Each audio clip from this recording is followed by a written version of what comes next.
dreaming. We're starting way back, in a world where the Roman Empire decided Britain just wasn't worth the trouble anymore.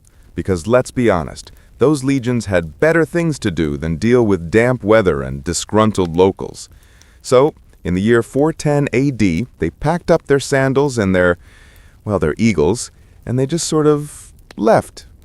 And when you leave behind a perfectly good island, even if it's a bit rainy, you don't just leave empty fortresses and crumbling roads. Oh no, you leave a gaping, uncomfortable power vacuum, which of course, nature and various ambitious tribes absolutely abhors.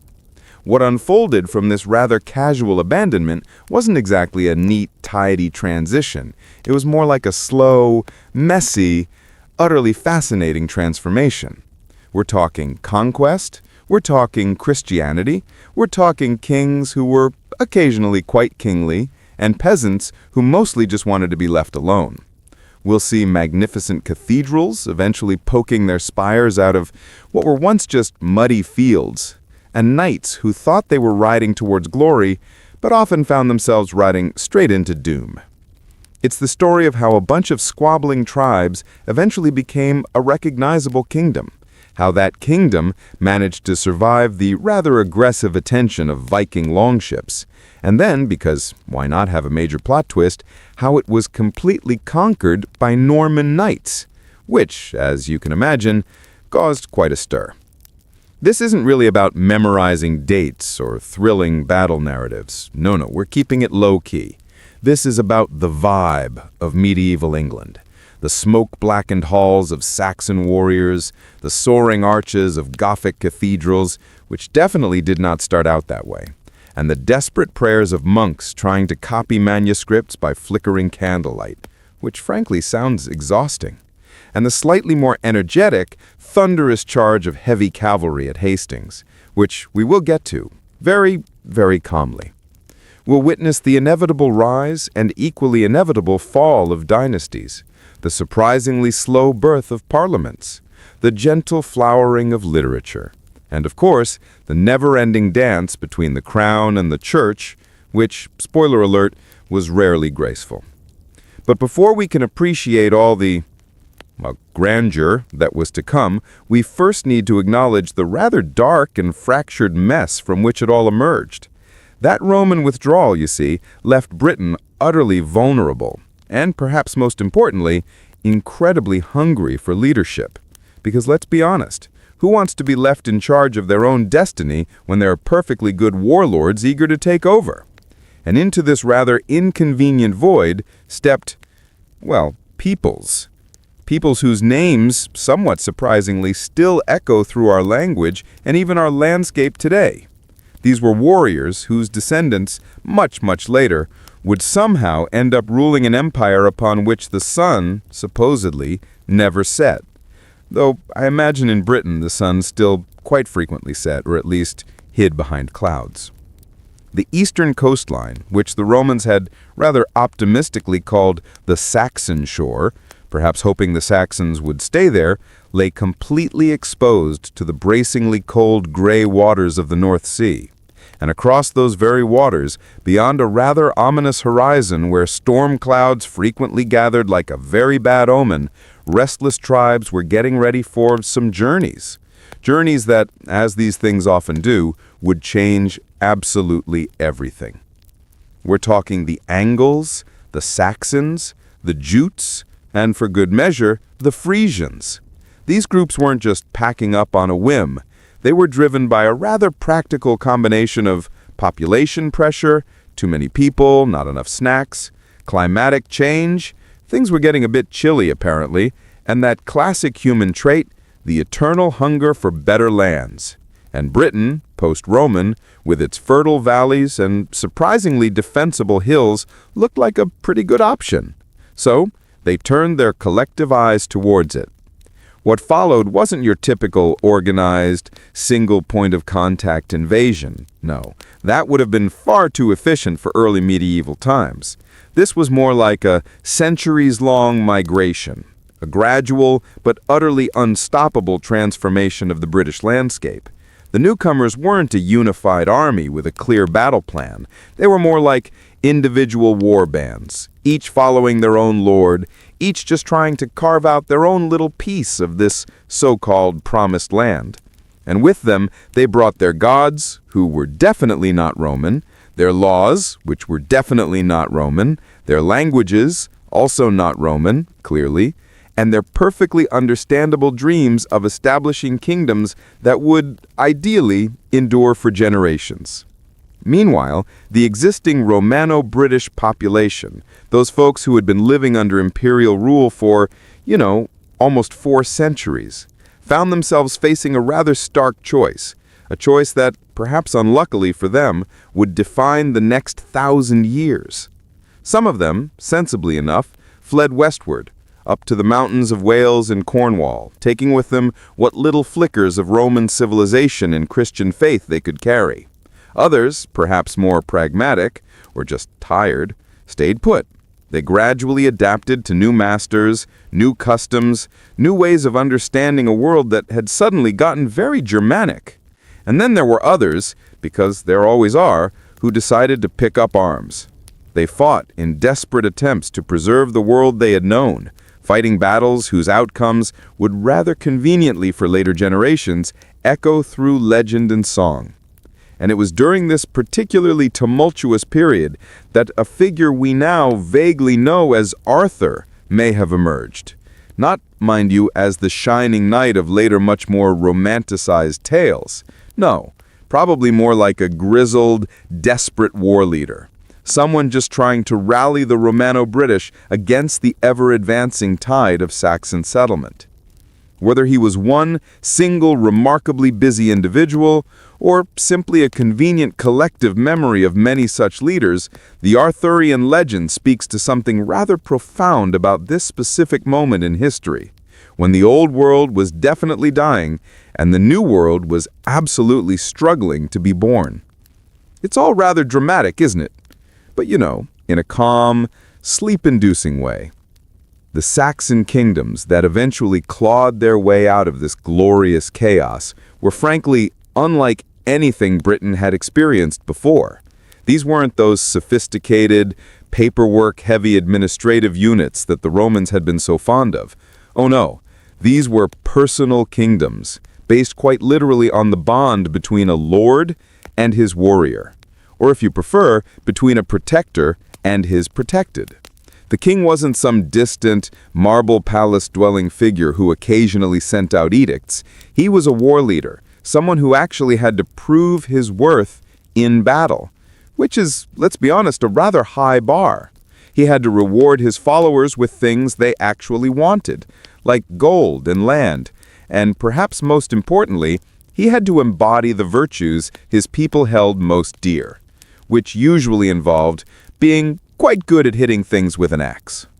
In the great halls of these early kingdoms, which were mostly made of wood and, fire, warriors would gather around the aforementioned fires. These fires would cast rather dramatic dancing shadows on the carved pillars and painted walls, and in this cozy, smoky atmosphere, the scope, that's the court poet for those of you not fluent in Old English, would recite tales of heroes and monsters, because what else would you talk about after a long day of pillaging? Tales of brave deeds and, inevitably, tragic fates. The language they spoke, incidentally, was the ancestor to our very own, rich with metaphor, full of lovely alliteration, and apparently capable of expressing both the thunder of battle, which seems useful for warriors, and the subtle emotions of the human heart, which seems a bit contradictory, but okay. When they sang of Beowulf wrestling with a creature like Grendel, they weren't just passing the time. Oh no, they were defining what it actually meant to be a hero in their particular world, which again, usually involved hitting things with an axe, but with a bit more poetry.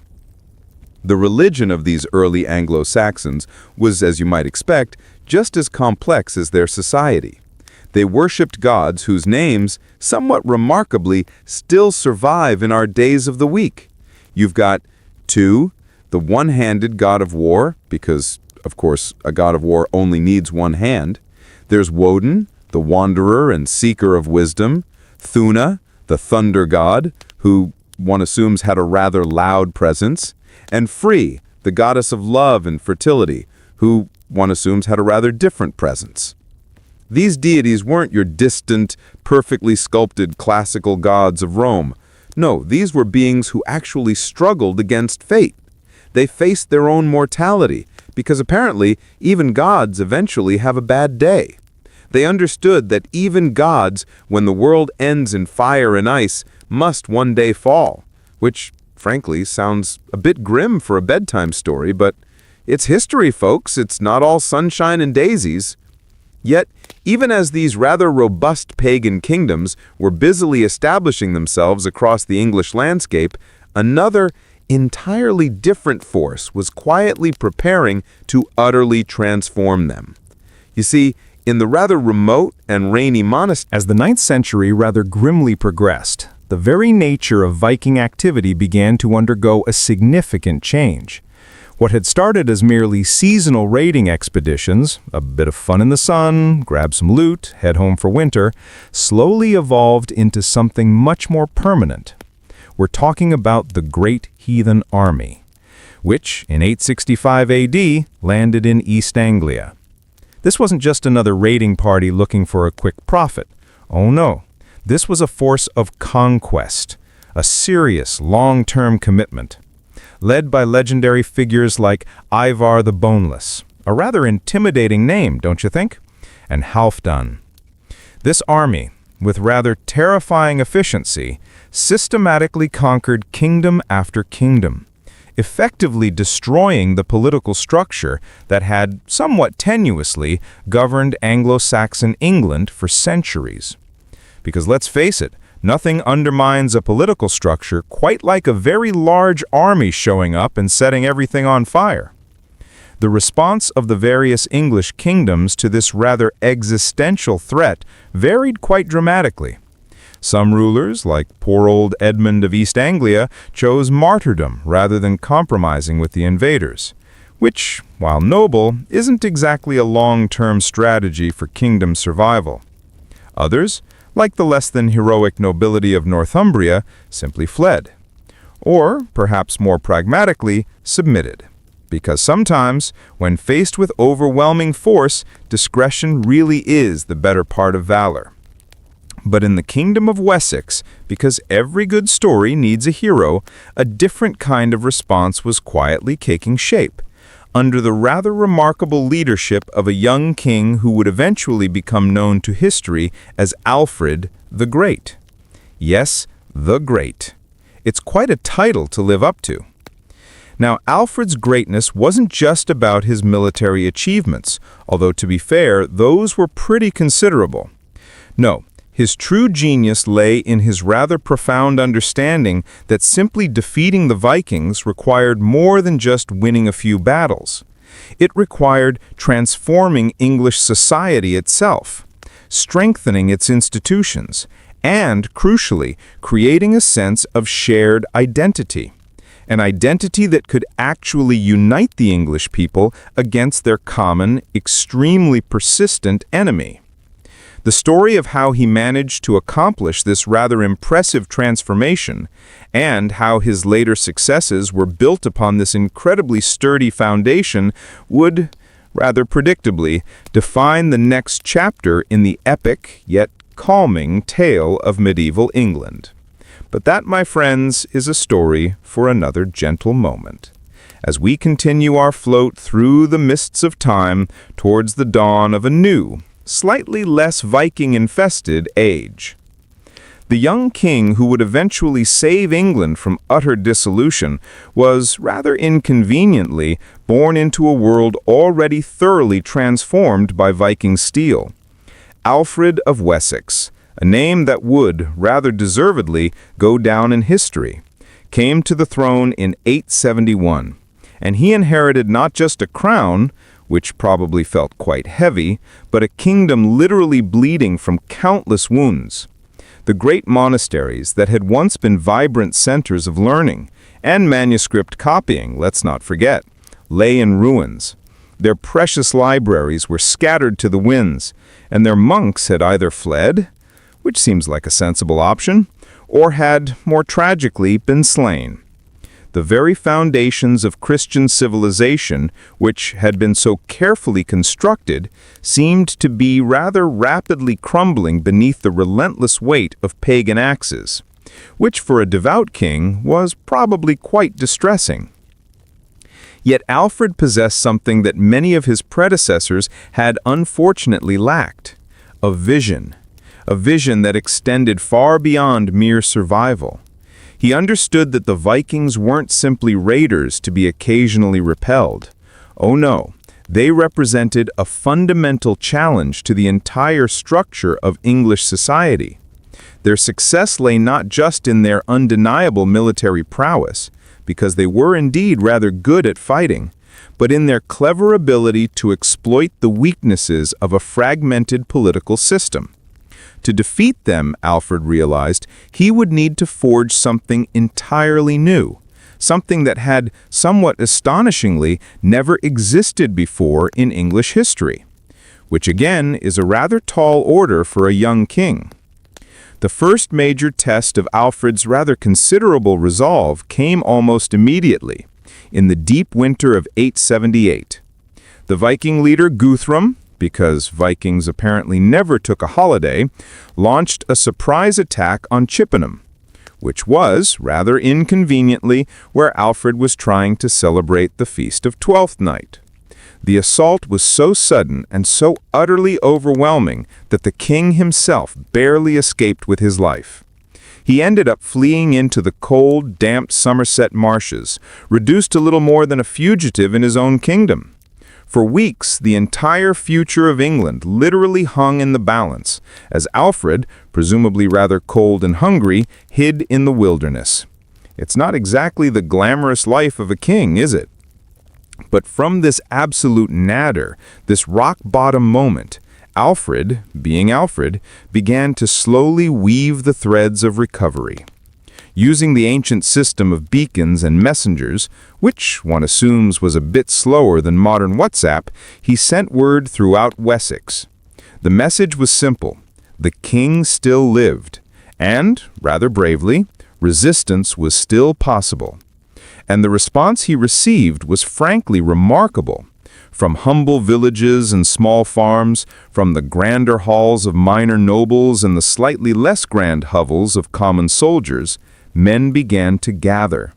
They came not because they were compelled by some ancient law or duty, but rather profoundly because they believed in something larger than themselves, which, when you're facing a bunch of axe-wielding Vikings, is quite a testament to your leader.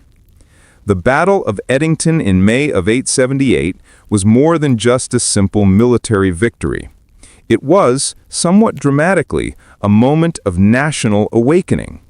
Alfred's forces, who were, let's be honest, outnumbered and probably outgunned, fought with the desperate courage of men who were truly defending their homes, their families, and their entire way of life. And when the Viking shield wall finally, gloriously broke, it wasn't just an army that fled. It was the very myth of Viking invincibility itself. The psychological impact of that victory rippled across England like gentle waves from a stone cast into still water, which of course isn't very violent or dramatic, but that's how we're telling this story. But Alfred's true genius, because he had quite a lot of it, revealed itself in the rather calm aftermath of victory. Rather than simply driving the Vikings from his kingdom and calling it a day, he chose a path that would, somewhat unexpectedly, reshape the entire future of England. The Treaty of Wedmore, which he signed with the defeated Guthrum, rather conveniently established a formal boundary between English and Viking territories. More importantly, because Alfred was a man of big ideas, it required Guthrum to accept Christian baptism, with Alfred himself, because why not double down, serving as godfather to his former enemy. This act of political theater, if you will, carried rather profound implications. By converting the Viking leader, Alfred wasn't just ending a war, he was beginning a process of cultural integration. A process that would, slowly but surely, eventually transform both peoples. which, when you think about it, is quite the diplomatic coup for a king who was hiding in the marshes a few months earlier. The Danelaw, as the Viking territories eventually came to be known, would, for a time, remain politically independent. But it would gradually, almost imperceptibly, absorb English customs, laws, and religious practices. Meanwhile, the English kingdoms would, rather surprisingly, benefit from Viking innovations in trade, technology, and even urban development. Because, as it turns out, Vikings weren't just good at raiding, they were pretty good at building things. Alfred's reforms, because he was a man who liked to be thorough, extended far beyond mere military matters. He recognized that a lasting victory required something much deeper. It required rebuilding the intellectual and spiritual foundations of English society.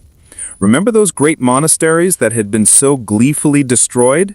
Well, they had taken with them not just religious centers, but the schools, the libraries, and the scriptoriums that preserved learning through those rather dark centuries. So, Alfred, being the intellectual powerhouse he was, embarked on an ambitious program of educational renewal.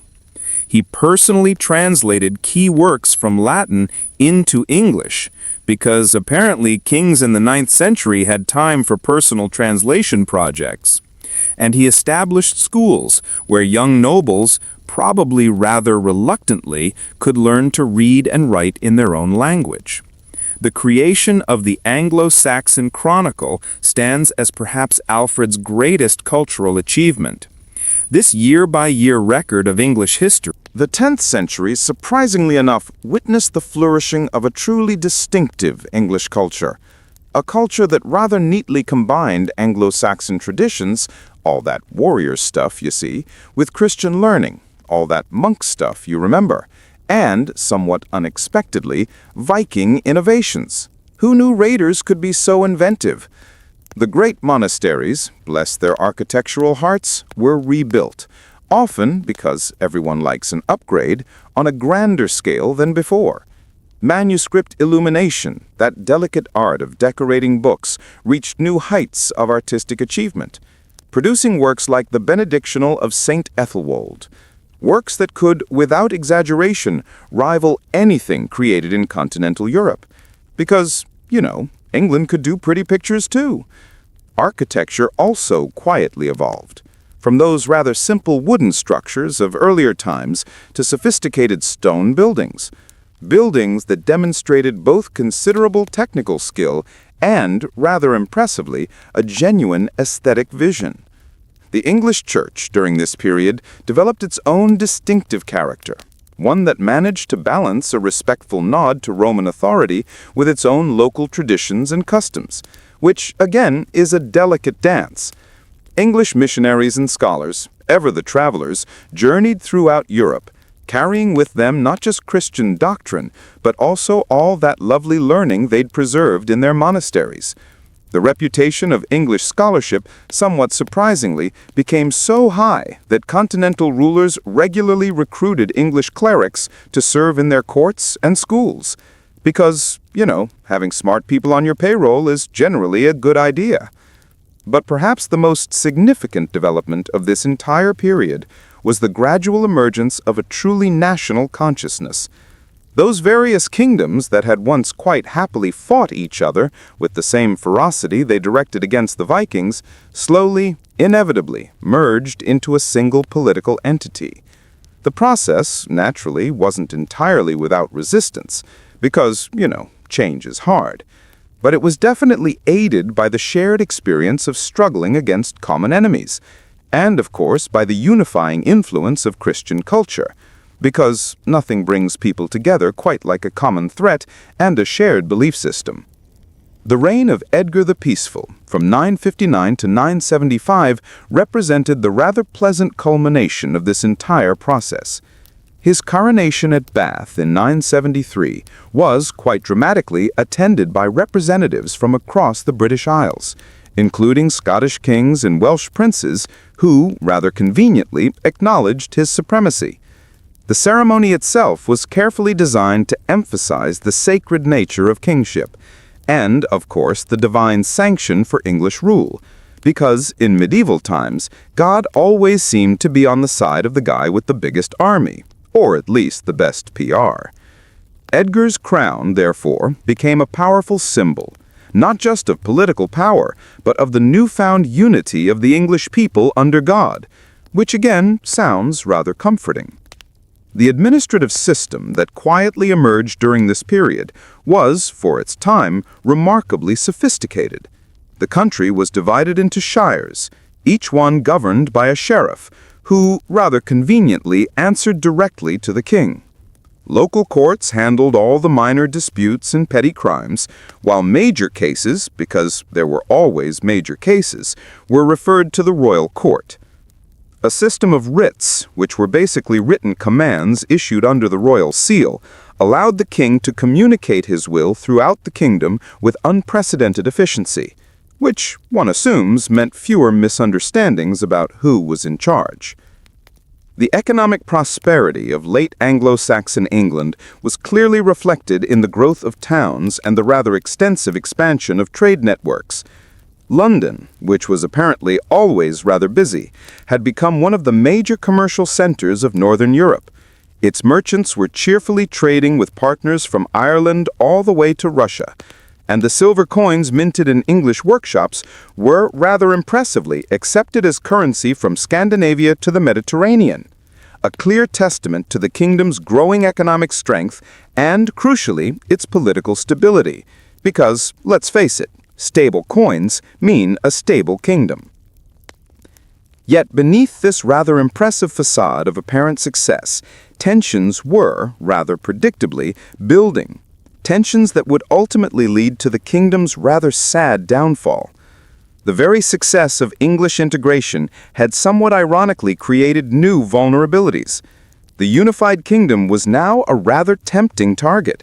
A tempting target for ambitious neighbors who saw a golden opportunity to seize control of its wealth and its resources. And the Danish kings, heirs to that rather robust Viking tradition, but now rulers of a powerful and unified state themselves, began to cast their rather covetous eyes across the North Sea, because, apparently, old habits die hard. The crisis, because there's always a crisis in medieval history, began during a reign of Ethelred the Unready, whose rather unfortunate nickname, I must emphasize, reflected not any personal cowardice on his part, but rather the consistently poor quality of his counsel, because, it's always easier to blame the advisors. The renewed Viking attacks that began in the 980s were somewhat ominously different from those earlier raids. These weren't just seasonal expeditions looking for a quick profit. Oh no, these were systematic campaigns explicitly aimed at conquest and, rather ominously, permanent occupation. The attackers, because they were constantly learning, were better organized, they were better equipped, and, rather crucially, they were better led than their predecessors, which, for the English, was not good news. The English response to this new and rather terrifying threat revealed the weaknesses that had quietly developed in the system Alfred had so carefully created. The burden of constant warfare had, somewhat understandably, exhausted the kingdom's resources, and it had, even more understandably, demoralized its people. That old spirit of resistance, that fiery determination that had driven men to fight so bravely at Edington, seemed to have quietly dissipated, replaced instead by a weary, almost resigned acceptance of defeat. So when King Svein Forkbeard of Denmark, another wonderfully descriptive Viking name, landed with his armies, he found a kingdom that had, rather sadly, lost the will to defend itself, which, when you're an invading army, is rather convenient. The conquest of England by the Danish king Svein and then his son Canute marked the official end of the Anglo-Saxon period. But crucially, it wasn't the end of English civilization. The new rulers, rather intelligently, recognized the value of the existing institutions and, rather wisely, largely preserved the administrative and legal systems they had inherited. Canute's reign from 1016 to 1035 actually demonstrated something rather important. It showed that effective kingship could in fact transcend ethnic boundaries, and that the English political system was, somewhat robustly, strong enough to function even under foreign rule, which, again, is quite a testament to Alfred's groundwork. But the Danish occupation was, ultimately, a bit unstable. It depended far too much on the personal authority of individual kings, rather than on solid institutional foundations. And when Canute's sons, somewhat predictably, proved unable to maintain their rather impressive father's achievements, the way was open for the restoration of the ancient English royal line. Edward the Confessor's ascension in 1042 seemed to promise a return to that idyllic golden age of Edgar and Athelstan. But the reality, as it often does, proved far more complex. The England that Edward inherited was profoundly different from the kingdom his predecessors had ruled. Decades of foreign influence and a good bit of internal change had transformed it. The great earls, those powerful regional magnates who had risen to power under the Danish kings, had become virtually independent rulers in their own right, which, for a king, is rarely a good thing. The Church, because it's always evolving, had developed closer ties to continental Europe, bringing with it new ideas about reform and papal authority. Most significantly, and this is where it gets interesting, the kingdom had become integrated into a broader European political system, a system that stretched all the way from Norway to Normandy. As Edward's reign quietly progressed, it became increasingly clear that the old isolation of England was ending, and, somewhat dramatically, ending forever. The future, he likely realized, would belong to those who stubbornly sought to preserve the past, but to those who could cleverly adapt to the new realities of European politics. And, as fate would have it, just across the Channel, in the rather ambitious Duchy of Normandy, a new generation of leaders was emerging. Leaders who would bring that future crashing down upon the English shores, like a tide that once it started absolutely could not be turned, which, for England, was about to be quite the splash. Part 4. The Normans and the Looming Crisis. The Norman Duke, who would ultimately reshape England forever, was, somewhat fittingly, born into a world where violence and naked ambition were the twin pillars of political advancement. William the Bastard, as he was rather unceremoniously known in his youth, a nickname he eventually rather aggressively shed, had to claw his way to power. William's preparations for the conquest of England had been, to put it mildly, meticulous, and, if we're honest, rather ruthless.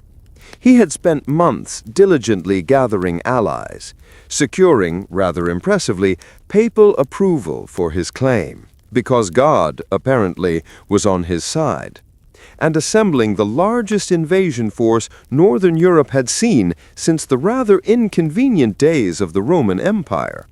His army, crucially, wasn't merely Norman. Oh no.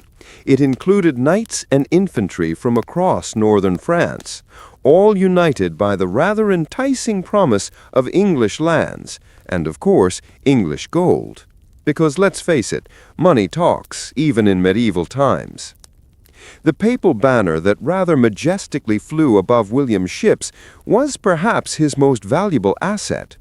Pope Alexander II had rather conveniently declared Harold a usurper and a perjurer, which effectively made the Norman invasion not just a political conquest, but rather dramatically a holy war. This ecclesiastical support had enabled William to recruit allies who might otherwise have, rather sensibly, remained neutral. And it provided a convenient moral justification for what was, essentially, an act of aggressive war, because apparently God loves a good invasion as long as it's for the right reasons. The Norman fleet that finally set sail from Saint-Valery-sur-Somme on September 27th was, frankly, a marvel of medieval logistics. Nearly 700 ships, carrying not just warriors, but crucially, their horses, their weapons, and all the supplies needed for a sustained campaign. The crossing itself was a triumph of navigation and seamanship, bringing the entire force safely to the Sussex coast near Pevensey, where they promptly established a fortified beachhead. Because, first impressions matter. William's choice of landing site was, strategically, absolutely brilliant. The south coast of England was Harold's own territory, the very heartland of his power, and the source of his wealth. By landing there, William wasn't just invading England, he was personally challenging Harold on his own turf. The psychological impact of this, as you can imagine, was enormous, forcing Harold to abruptly abandon his victory celebrations in the north and race south with his now rather exhausted army to defend his patrimony, which, after all that effort at Stamford Bridge, must have been incredibly frustrating. The 2 weeks that followed the Norman landing were a deadly game of strategy and maneuver. Harold, despite the utter exhaustion of his northern campaign, moved with characteristic speed, gathering forces as he marched south. His plan was, rather understandably, to repeat the tactics that had succeeded so brilliantly at Stamford Bridge: surprise the enemy with rapid movement, force them to fight on unfavorable terms, and crush them before they could consolidate their position. Because, if it ain't broke, don't fix it. But William, unlike poor Harold Hardrada, was not easily surprised. The Norman Duke had spent his entire life fighting for survival against enemies who frequently outnumbered and surrounded him. He understood that his position in England was, let's be honest, precarious, and that his only real hope lay in forcing Harold to fight a decisive battle before English reinforcements, who were probably still rather slowly gathering, could arrive. The psychological pressure on both leaders was, naturally, enormous, each knowing that the fate of entire kingdoms hung precariously on their very next decisions.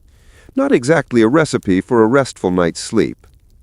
The armies that finally faced each other on October 14, 1066, at Sanlac Hill near Hastings, represented two fundamentally different approaches to warfare. Harold's forces were traditional English infantry, armed with their fearsome battle axes, swords, and spears, fighting, as was their custom, on foot in that ancient shield wall formation that had served their ancestors so well for centuries. They held the high ground, their shields locked together in an impenetrable wall of steel and wood, their battle cries, presumably quite loud, echoing across the valley as they prepared to meet the Norman charge. Because, if you're going to fight, you might as well fight with a shield wall. Norman army, on the other hand, was the cutting edge of European military innovation. His heavy cavalry, trained to fight as a coordinated unit, possessed a mobility and a striking power that infantry formations could rarely match. His archers, drawn from across northern France, could rain death from distances that English weapons simply could not reach. Most importantly, his army was trained to fight as a combined force, with cavalry, infantry, and archers all working together in ways that significantly multiplied their individual effectiveness. So basically, one side had a very sturdy wall, and the other side had a very clever, multifaceted plan to knock it down. The battle itself was, by all accounts, a masterpiece of medieval warfare, a clash of civilizations that would be remembered and studied for centuries to come. The Norman cavalry charged again and again against the English shield wall, seeking to break through by sheer force and, let's be honest, sheer determination. The English, in turn, held their ground with stubborn courage, their axes cutting down horses and riders with devastating effect. For hours, the outcome hung precariously in the balance, neither side able to gain a decisive advantage. It was a proper standoff, really. The turning point came late in the day, when a rather inconvenient rumor spread through the Norman ranks that William had been killed. The panic that followed nearly broke the Norman army, but William's appearance, helmet raised to show his face, a surprisingly effective tactic, it turns out, dramatically rallied his men for one final effort. The feigned retreat that followed was a masterpiece of tactical deception, drawing sections of the English line forward, where they could be surrounded and, rather unfortunately for them, destroyed by Norman cavalry. Harold's death, struck down by Norman arrows and swords while valiantly defending his banner, marked the rather definitive end of Anglo-Saxon England. The king, who had seemed invincible just 3 weeks earlier, lay dead on the field where he had chosen to make his final stand. Around him fell the flower of English nobility, men whose families had ruled England for generations, their blood, somewhat dramatically, soaking into the Sussex soil that would become the foundation of a new order. Not exactly a happy ending to that particular chapter. The psychological impact of Hastings was, frankly, as important as its military consequences. The English had not merely lost a battle. Oh no. They had witnessed the utter destruction of their entire political system. The earls, those powerful figures who had dominated English politics for decades, were either dead or in flight. The church hierarchy, which had previously provided stability and continuity through previous crises, found itself facing new masters. Masters with very different ideas about ecclesiastical authority.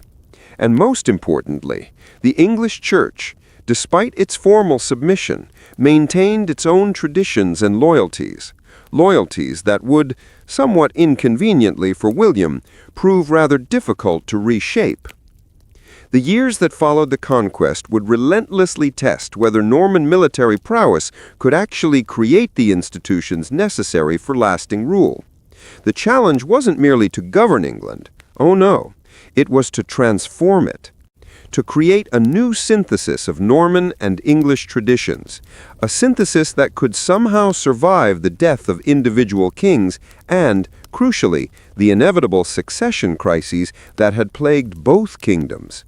The story of how this transformation was, somewhat laboriously, achieved, and at what considerable cost, would define the next chapter in the rather epic tale of medieval England. A tale that, as we continue our gentle journey through the mists of medieval time, will reveal the gradual evolution of English civilization, from its rather harsh Norman foundations towards the constitutional developments that would eventually transform the relationship between crown and subject forever. Because in the end, it's all about the evolution, isn't it? William's triumph at Hastings had, rather unequivocally, given him a crown. But, as we've gently observed, it had not, in fact, given him a kingdom. The England he now rather dramatically claimed to rule was, to put it mildly, a patchwork. A patchwork of resentful nobles, sullen peasants who had, after all, just had their world turned upside down, and ambitious churchmen. All of them united only in their rather healthy suspicion of their foreign overlords.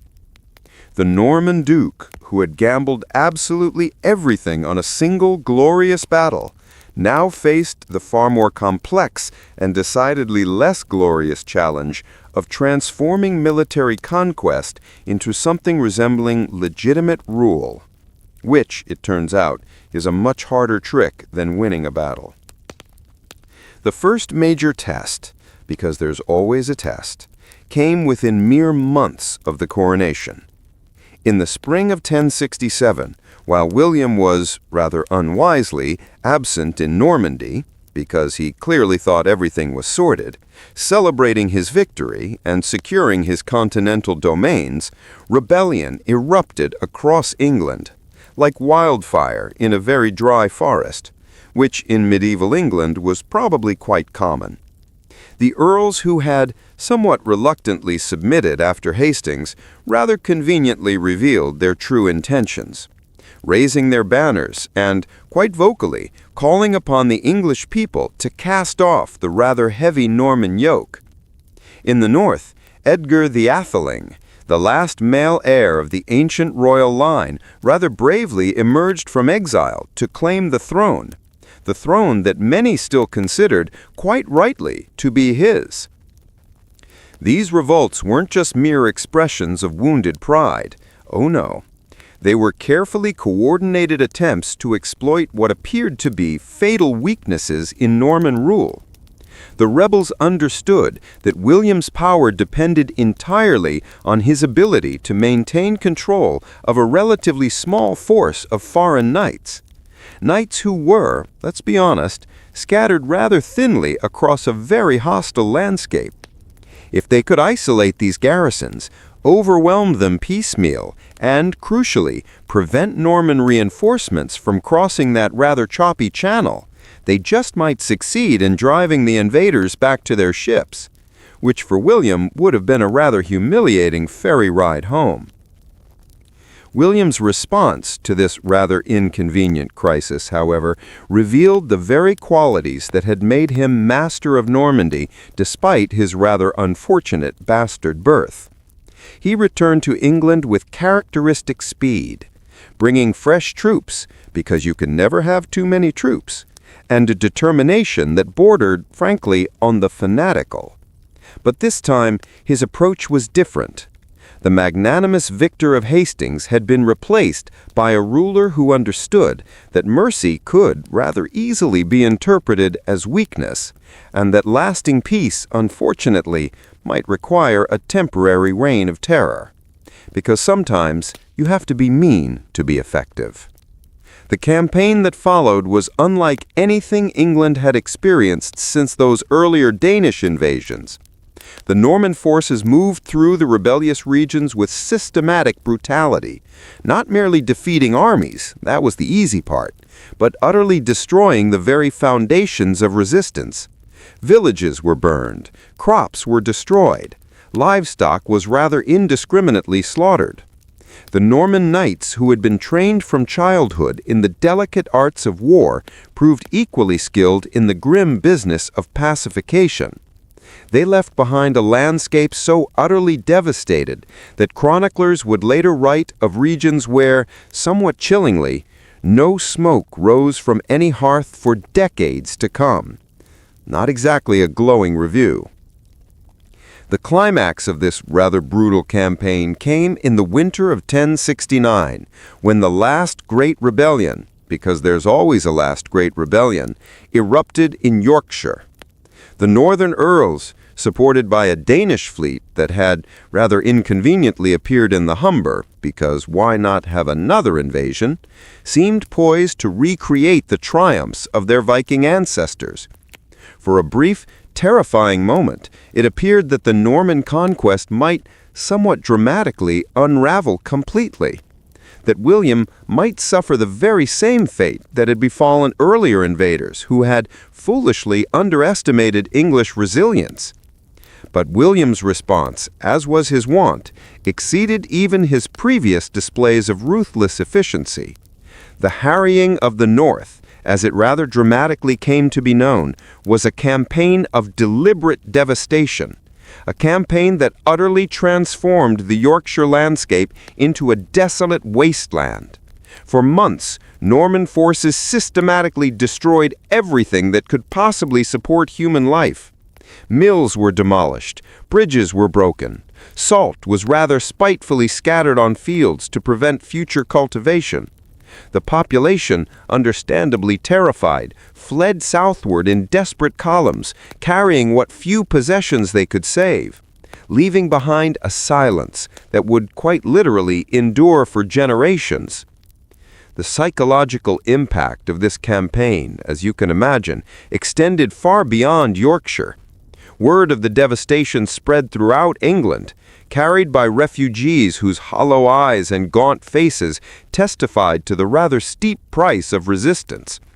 The message was unmistakable. William was not merely another foreign conqueror who could be waited out or gradually absorbed. Oh no. He was a ruler who would rather rule over a desert than tolerate defiance. The great rebellions that had threatened to overturn the Norman conquest died not in battle, but in the cold, hard calculation of nobles who finally recognized that further resistance would bring only annihilation, which, for most people, is a pretty strong disincentive. Yet as he was demonstrating his rather impressive capacity for ruthless suppression, William was simultaneously laying the foundations for a new kind of government, a government that would transform England more profoundly than any previous invasion. The feudal system that he imposed was not merely a method of military organization. Oh no. It was a complete reimagining of how power, land, and loyalty should be distributed throughout the kingdom. Every single acre of English soil was now held, either directly or indirectly, from the king, creating a pyramid of obligation, a pyramid that rather meticulously extended from the humblest peasant all the way up to the greatest earl. It was quite the top-down approach. The Doomsday Book, that extraordinary survey of English wealth and resources, which William rather famously commissioned in 1085, truly reveals the sheer scope of this transformation. For the very first time in history, a medieval kingdom was subjected to a systematic accounting, an accounting that recorded not just the ownership of land, but its value, its population, its productive capacity, and its exact obligations to the crown. The surveyors who traveled from manor to manor, asking their relentless questions about livestock and plowland, about mills and fish ponds, about the number of villages and the extent of forests, were creating more than just a tax assessment. Oh no, they were mapping the very sinews of a new kind of state, a state that, rather impressively, knew exactly what it owned. The Norman aristocracy that emerged from this rather meticulous process was unlike any ruling class England had ever known.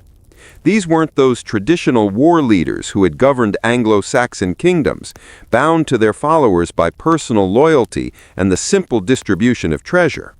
No, the Norman barons were landlords in the most literal sense of the word, deriving their power from the systematic exploitation of agricultural resources, and owing their positions to royal grant rather than some fuzzy ancestral right. Their castles, which began rising like rather imposing stone mountains from the English landscape, weren't merely fortresses.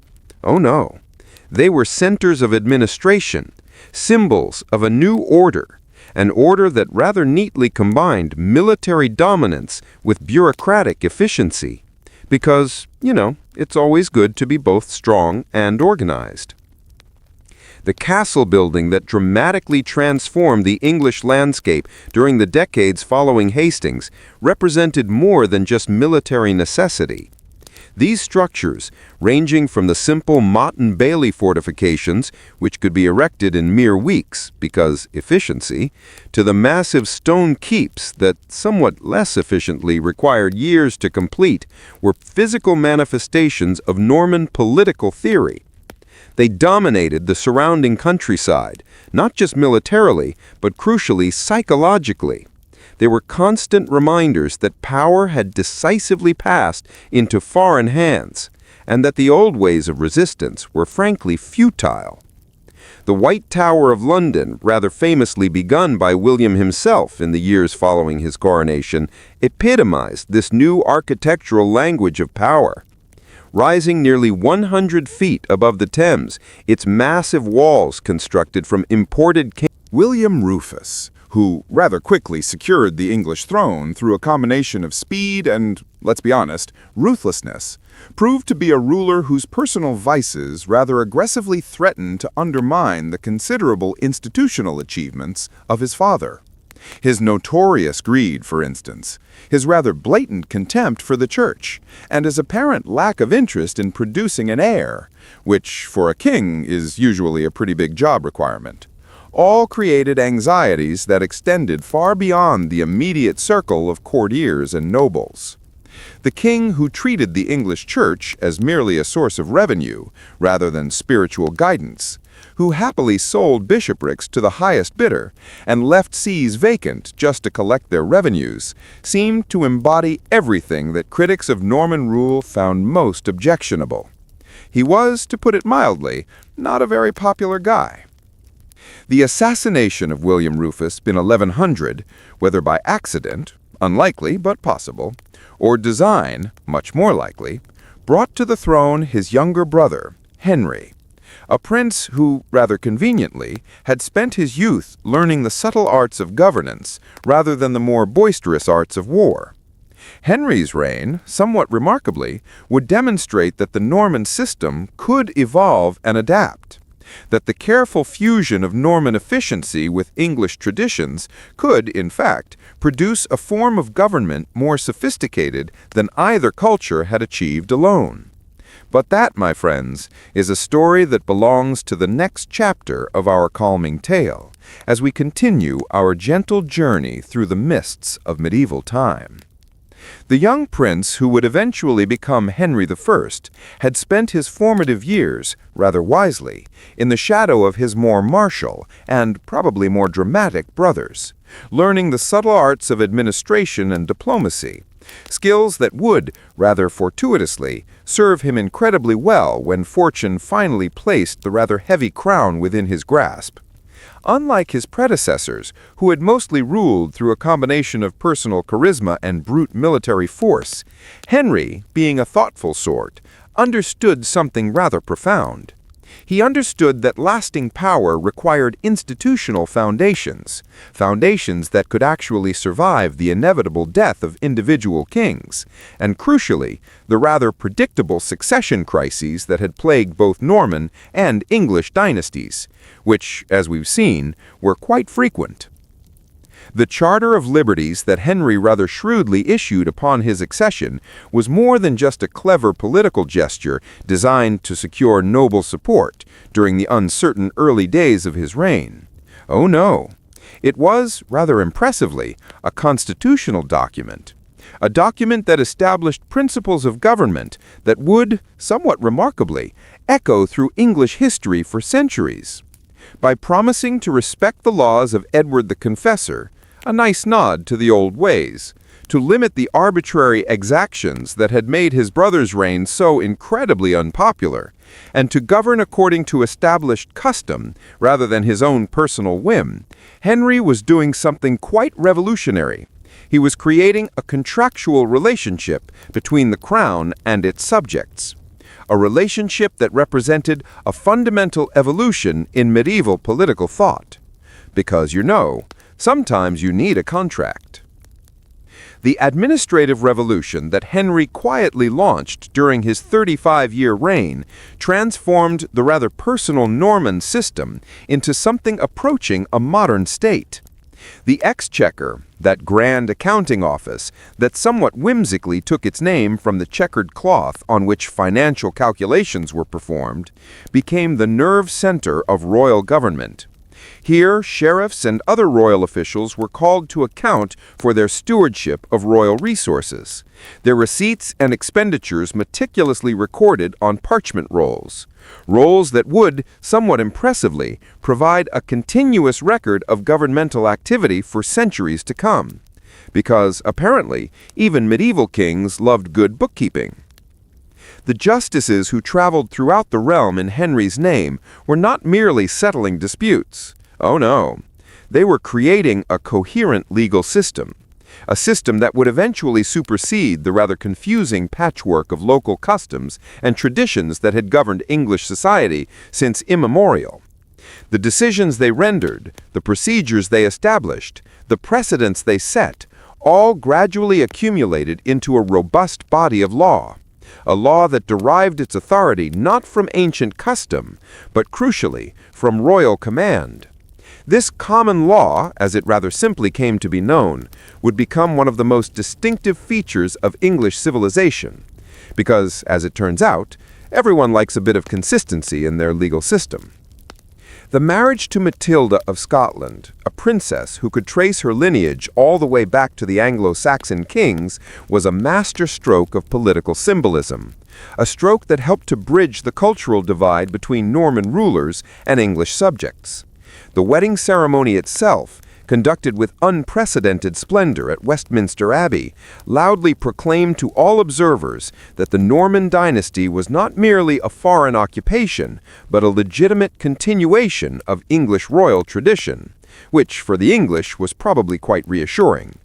The children born of this rather strategic union would embody the synthesis of Norman and English bloodlines, a synthesis that Henry rather desperately hoped would unite his fractured kingdom, because, sometimes all it takes is a good marriage.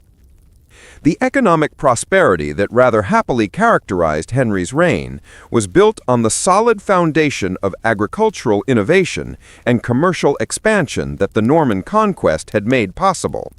The systematic exploitation of English resources, guided by Norman administrative expertise and crucially financed by Jewish capital, produced wealth on a scale that utterly dwarfed anything achieved by previous English rulers.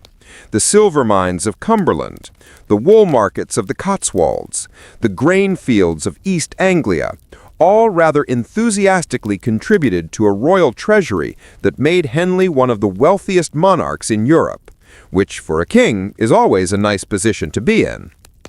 But this prosperity, as these things often do, came at a cost that would eventually destabilize the very system that had created it. The heavy taxation required to fund Henry's ambitious governmental projects, the legal innovations that somewhat inconveniently undermined traditional rights and privileges, the cultural changes that threatened established ways of life, all generated resentments that would eventually explode into open rebellion. The Norman system, for all its efficiency and sophistication, remained at its heart an alien imposition upon a society that had never fully, truly accepted foreign rule. Because, being conquered leaves a bit of a mark.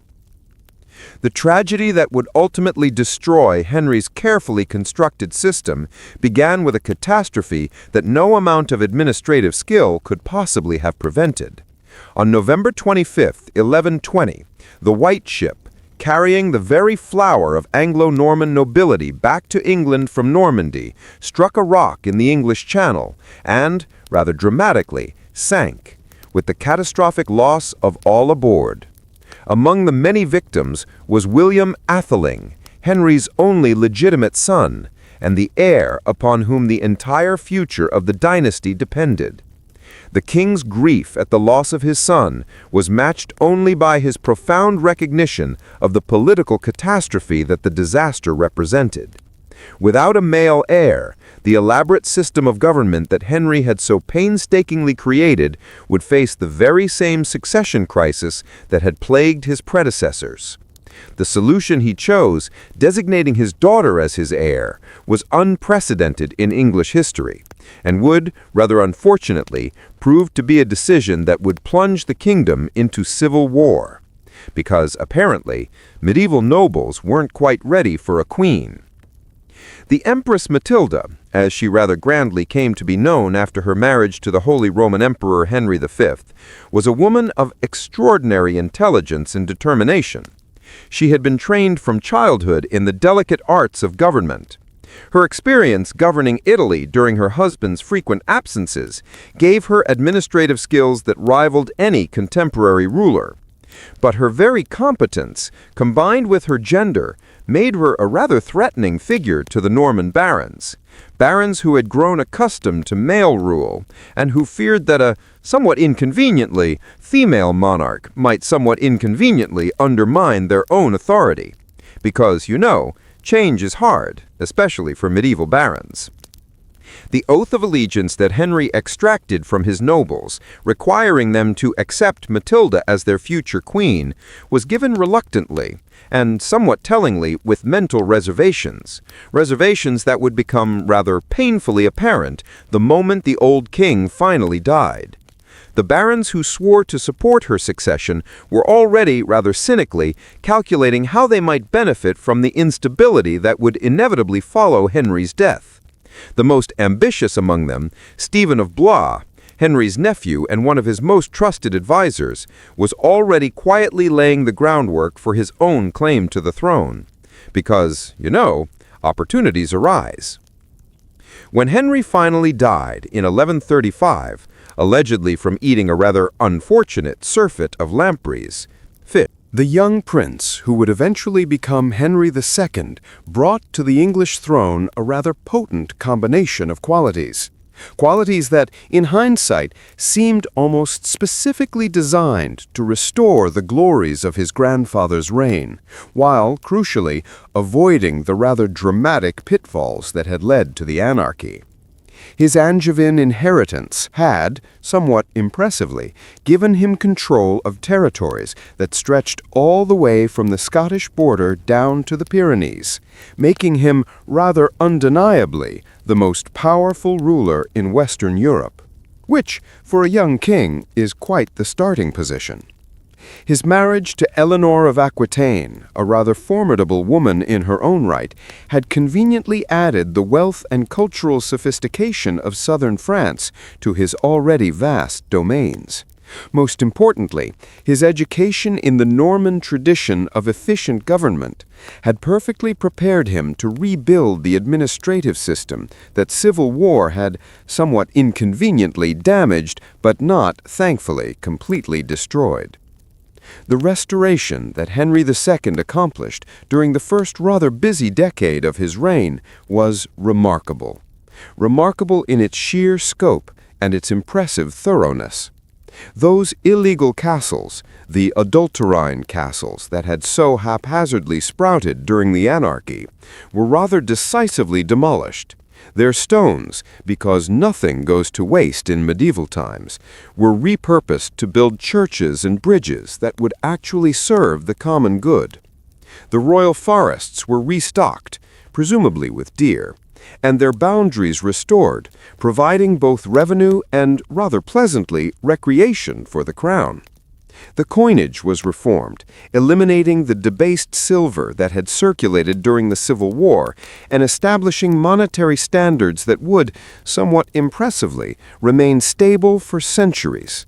Because, as we've learned, a good, stable coin is a sign of a good, stable kingdom. But Henry's greatest achievement, because he had quite a few, was the rather systematic expansion and systematization of royal justice, a development that would, rather profoundly, transform England from a collection of feudal territories into a unified legal entity. The Constitutions of Clarendon, rather famously issued in 1164, established procedures for the administration of justice, procedures that would endure long after the Norman dynasty had passed into history. The system of royal courts, staffed by professional judges, who, one assumes, were quite busy, and guided by written law, created a judicial framework that could function independently of the personal authority of individual kings, which, in medieval times, was a rather revolutionary concept. The conflict between Henry II and Thomas Becket, his former chancellor who had rather dramatically become Archbishop of Canterbury, represented more than just a personal quarrel between old friends. Oh no. It was a fundamental clash, a clash between secular and ecclesiastical authority, a clash that would, somewhat intensely, shape the relationship between church and state for centuries. Becket's rather astonishing transformation from worldly administrator to saintly martyr demonstrated the continuing powerful influence of religious idealism in an age increasingly dominated by bureaucratic efficiency, because sometimes faith trumps paperwork. The murder of Becket in Canterbury Cathedral on December 29, 1170, utterly shocked the medieval world, and rather dramatically transformed the ambitious archbishop into one of the most powerful saints in Christendom. The pilgrimage route to his shrine quickly became one of the most popular in Europe, bringing immense wealth and prestige to England, while also serving as a constant, rather inconvenient reminder of the limits of royal power.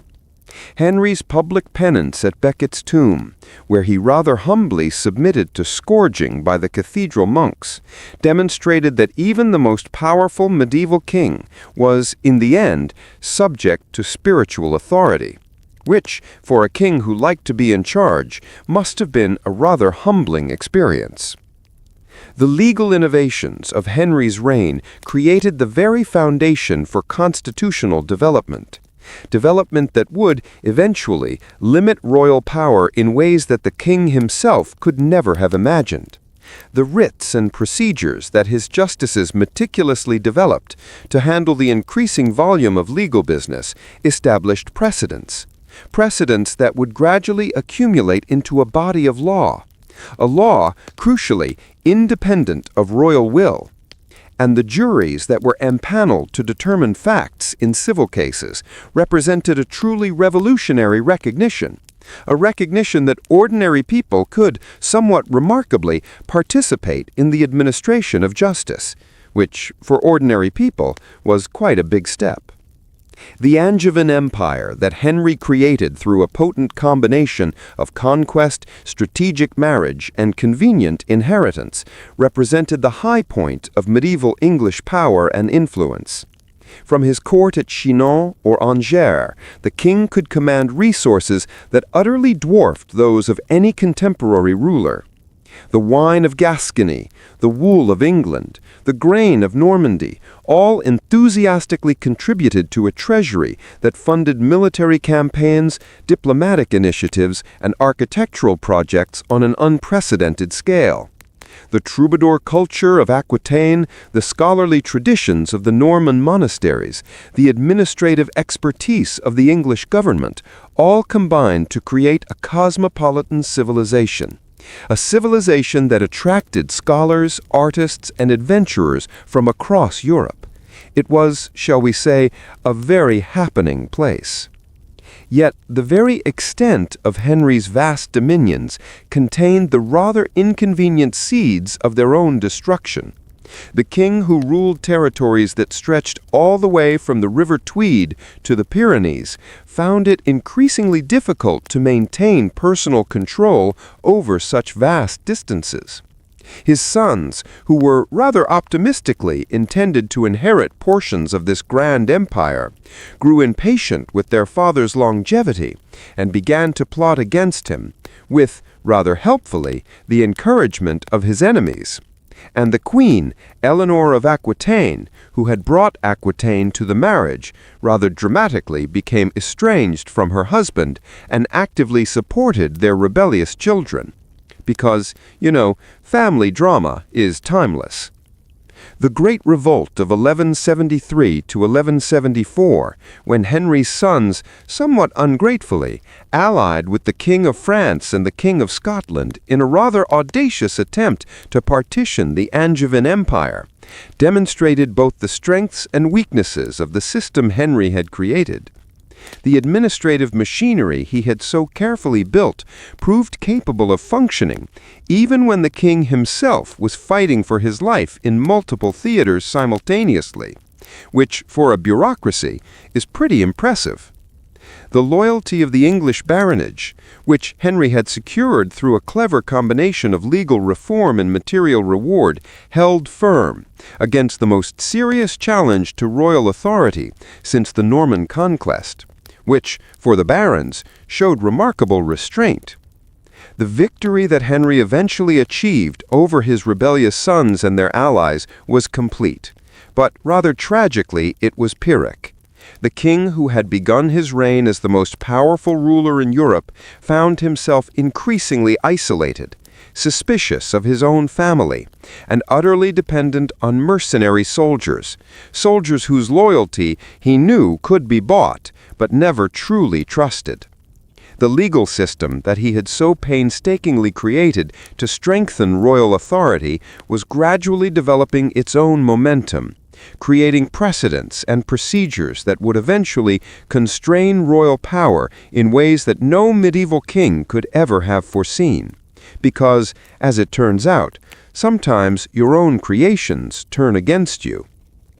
As Henry II aged and his vast empire began to show the inevitable signs of strain, the stage was being set for the next great crisis in English history. The crusading movement, which had romantically captured the imagination of European nobility, was creating new opportunities for military glory and, crucially, spiritual redemption. The intellectual renaissance that was transforming European learning was producing new ideas about government, law, and the proper relationship between rulers and subjects. Most importantly, the political structures that Henry had so diligently created were about to be tested by successors whose very different personalities and priorities would reveal whether the Angevin achievement could survive the rather tricky transition from one generation to the next. The story of that transition and of the dramatic events that would follow represents the next chapter in our gentle journey through the mists of medieval time, as we continue to trace the evolution of English civilization, from its Norman foundations towards the constitutional developments that would, eventually, transform the relationship between crown and subject forever.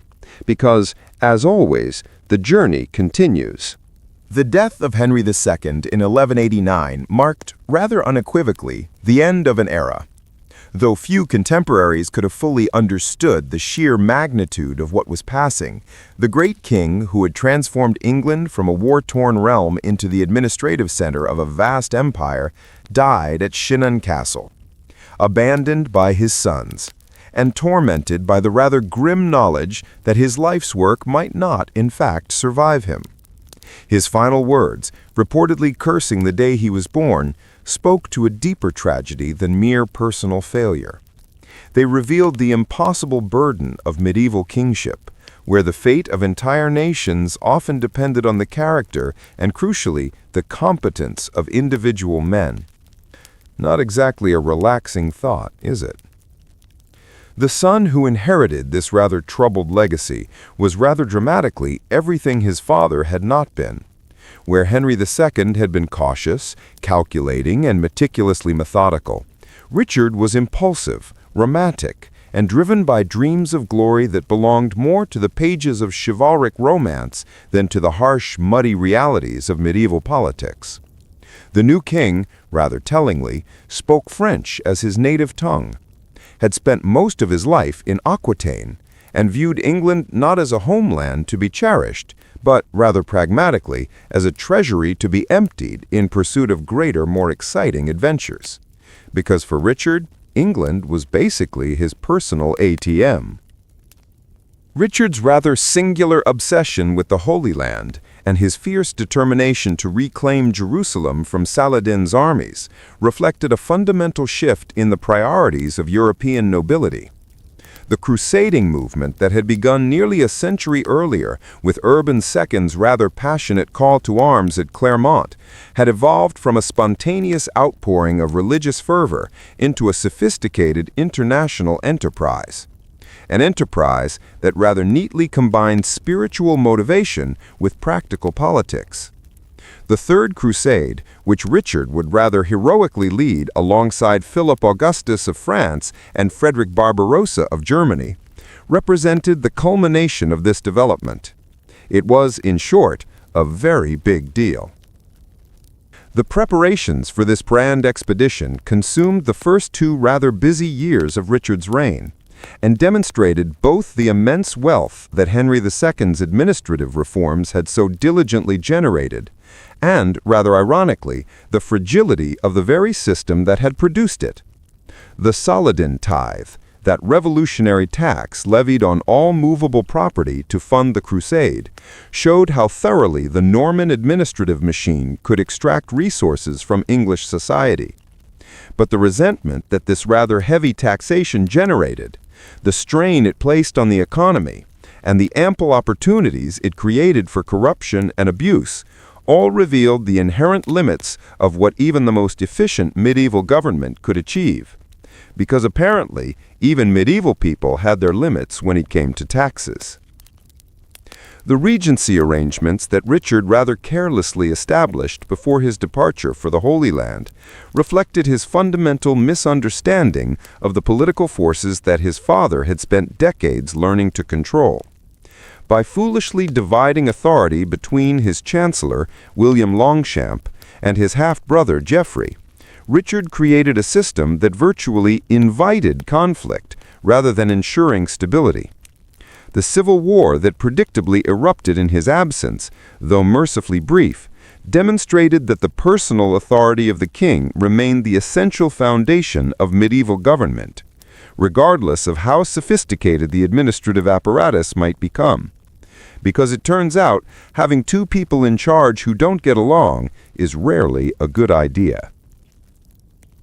The news that rather slowly filtered back to England from the Crusade revealed Richard's undeniable military genius, while simultaneously exposing the ultimate futility of his grand design. The Siege of Acre, where Christian and Muslim armies faced each other in a deadly embrace that lasted for months, showed medieval warfare at its most brutal and, somewhat surprisingly, its most sophisticated. The tactics that Richard employed, the siege engines he deployed, the diplomatic negotiations he conducted with Saladin himself, all demonstrated that the art of war had evolved far beyond the crude bludgeoning that had characterized earlier conflicts. But for all his tactical brilliance, Richard's crusade achieved nothing that would endure beyond his own lifetime. Jerusalem, rather disappointingly, remained in Muslim hands. The Crusade estates remained vulnerable to reconquest, and the enormous cost of the expedition had utterly drained the treasuries of Western Europe without producing any lasting strategic advantage. The king who had dreamed of emulating the heroes of chivalric romance found himself trapped in a conflict where courage and honor counted for rather less than logistics and finance, which for a romantic king must have been a rather rude awakening. The capture of Richard by Leopold of Austria during his return journey, because sometimes fate has a twisted sense of humor, transformed the absent king into a symbol of suffering that resonated throughout his domains. The enormous ransom demanded for his release, equivalent to twice the annual revenue of the English crown, which is a lot of money, required financial innovations that would have profound consequences for the development of English government. The taxation necessary to raise this sum could not be accomplished through traditional feudal obligations, but required the consent and crucially the cooperation of social groups that had never before been systematically consulted about royal policy. Because when you need that much cash, you have to ask nicely, or at least strategically. The negotiations that preceded the collection of Richard's ransom marked the beginning of a new relationship between crown and subject, a relationship that would eventually evolve into parliamentary government.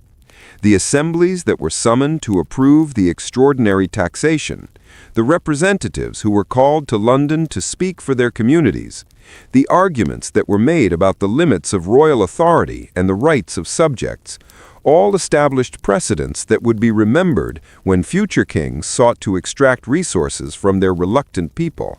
Because, you know, once you give people a voice, it's hard to make them shut up. The England that Richard found upon his return in 1994 was subtly but significantly different from the kingdom he had left 5 years earlier. The administrative system had proven capable of functioning without royal supervision, but it had also demonstrated its capacity for abuse and corruption. The barons who had governed in his absence had learned to exercise power independently, while the common people had discovered that their consent was sometimes necessary for royal policy to succeed. Most importantly, the financial exhaustion caused by the crusade and the ransom had created a crisis of royal authority, a crisis that would plague Richard's successors for generations, because it turns out huge bills have long-term consequences. The final years of Richard's reign were consumed by warfare against Philip Augustus of France, a conflict that revealed how completely the priorities of European politics had changed since the early days of the Norman Conquest.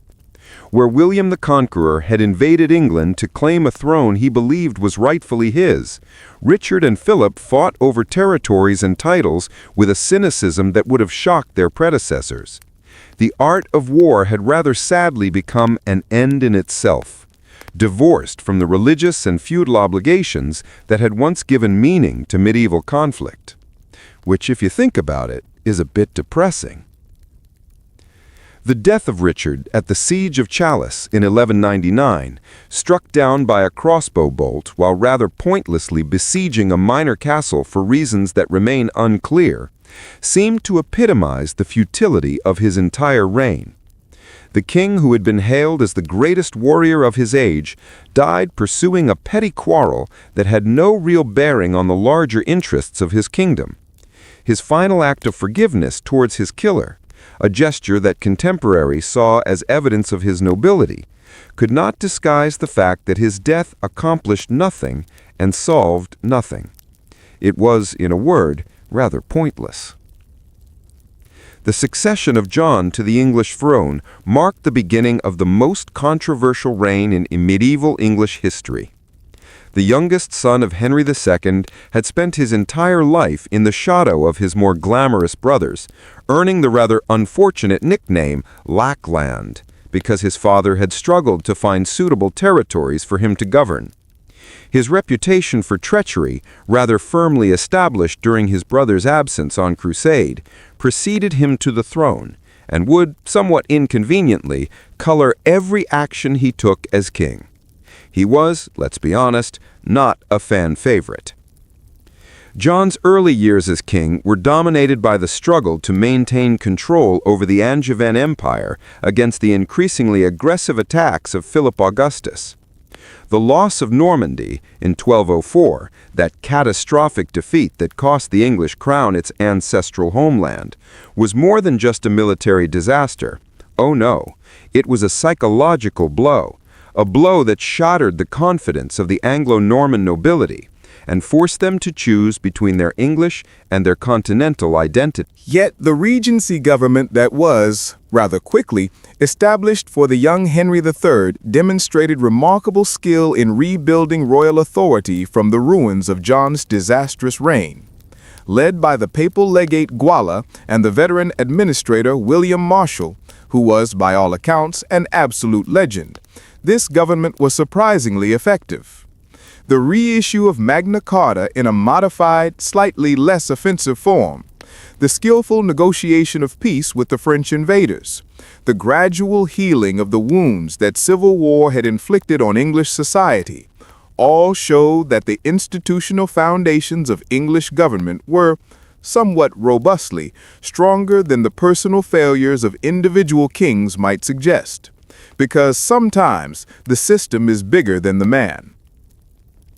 The Battle of Lincoln in 1217, where the octogenarian William Marshal, yes, an 80-year-old knight leading an army, led the royal forces to victory against the baronial rebels and their French allies, marked the beginning of England's recovery from the crisis that had nearly destroyed the monarchy.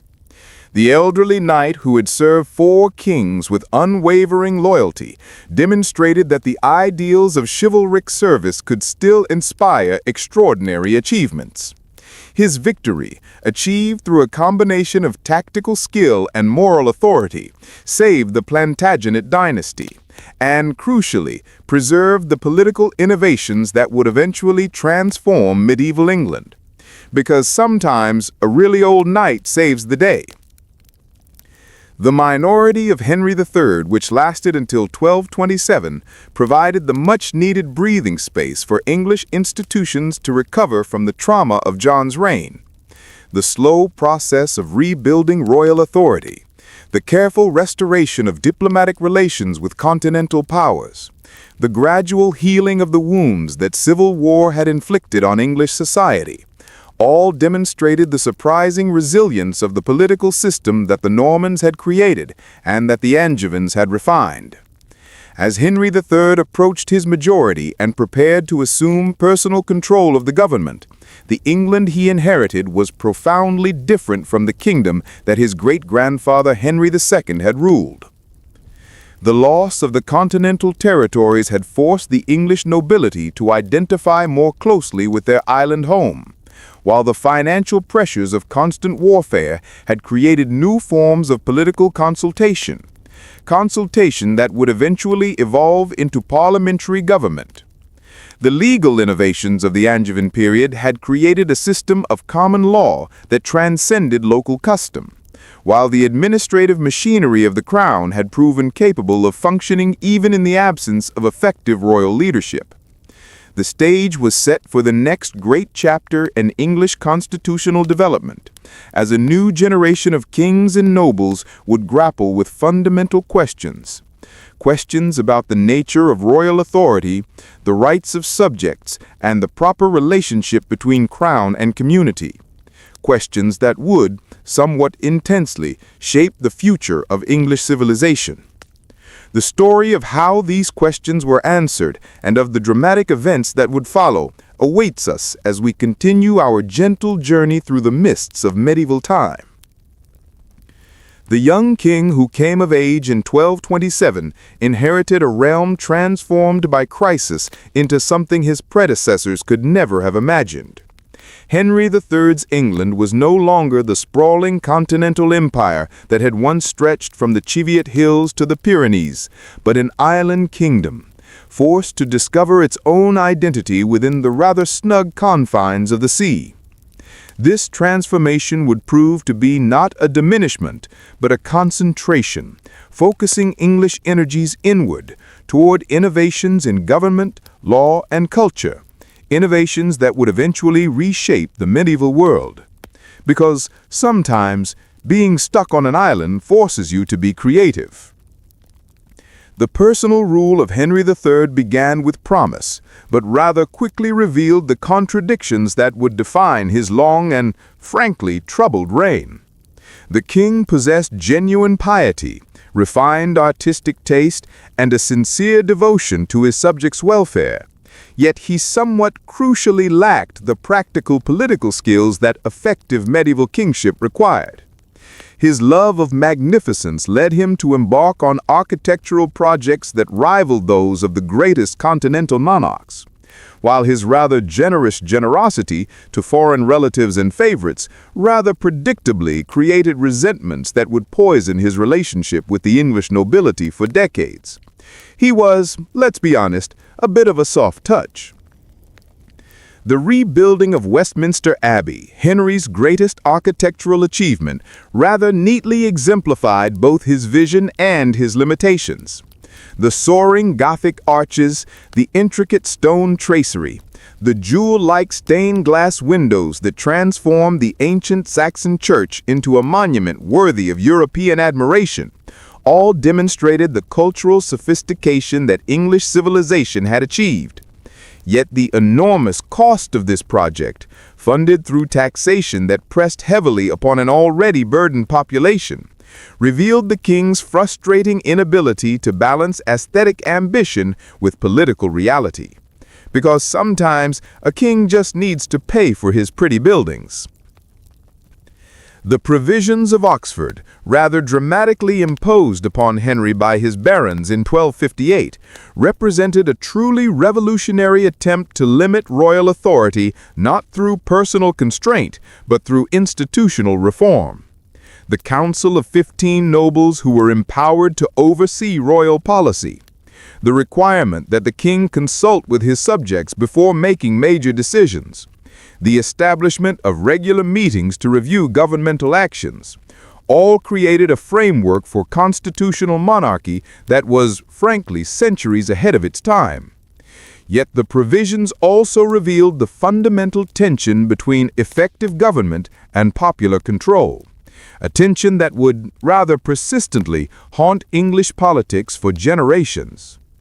The civil war that erupted when Henry attempted to overthrow the provisions brought to prominence one of the most remarkable figures in medieval English history. Simon de Montfort, Earl of Leicester, was a French nobleman who had married into the royal family and gradually transformed himself into a rather vocal champion of English constitutional rights.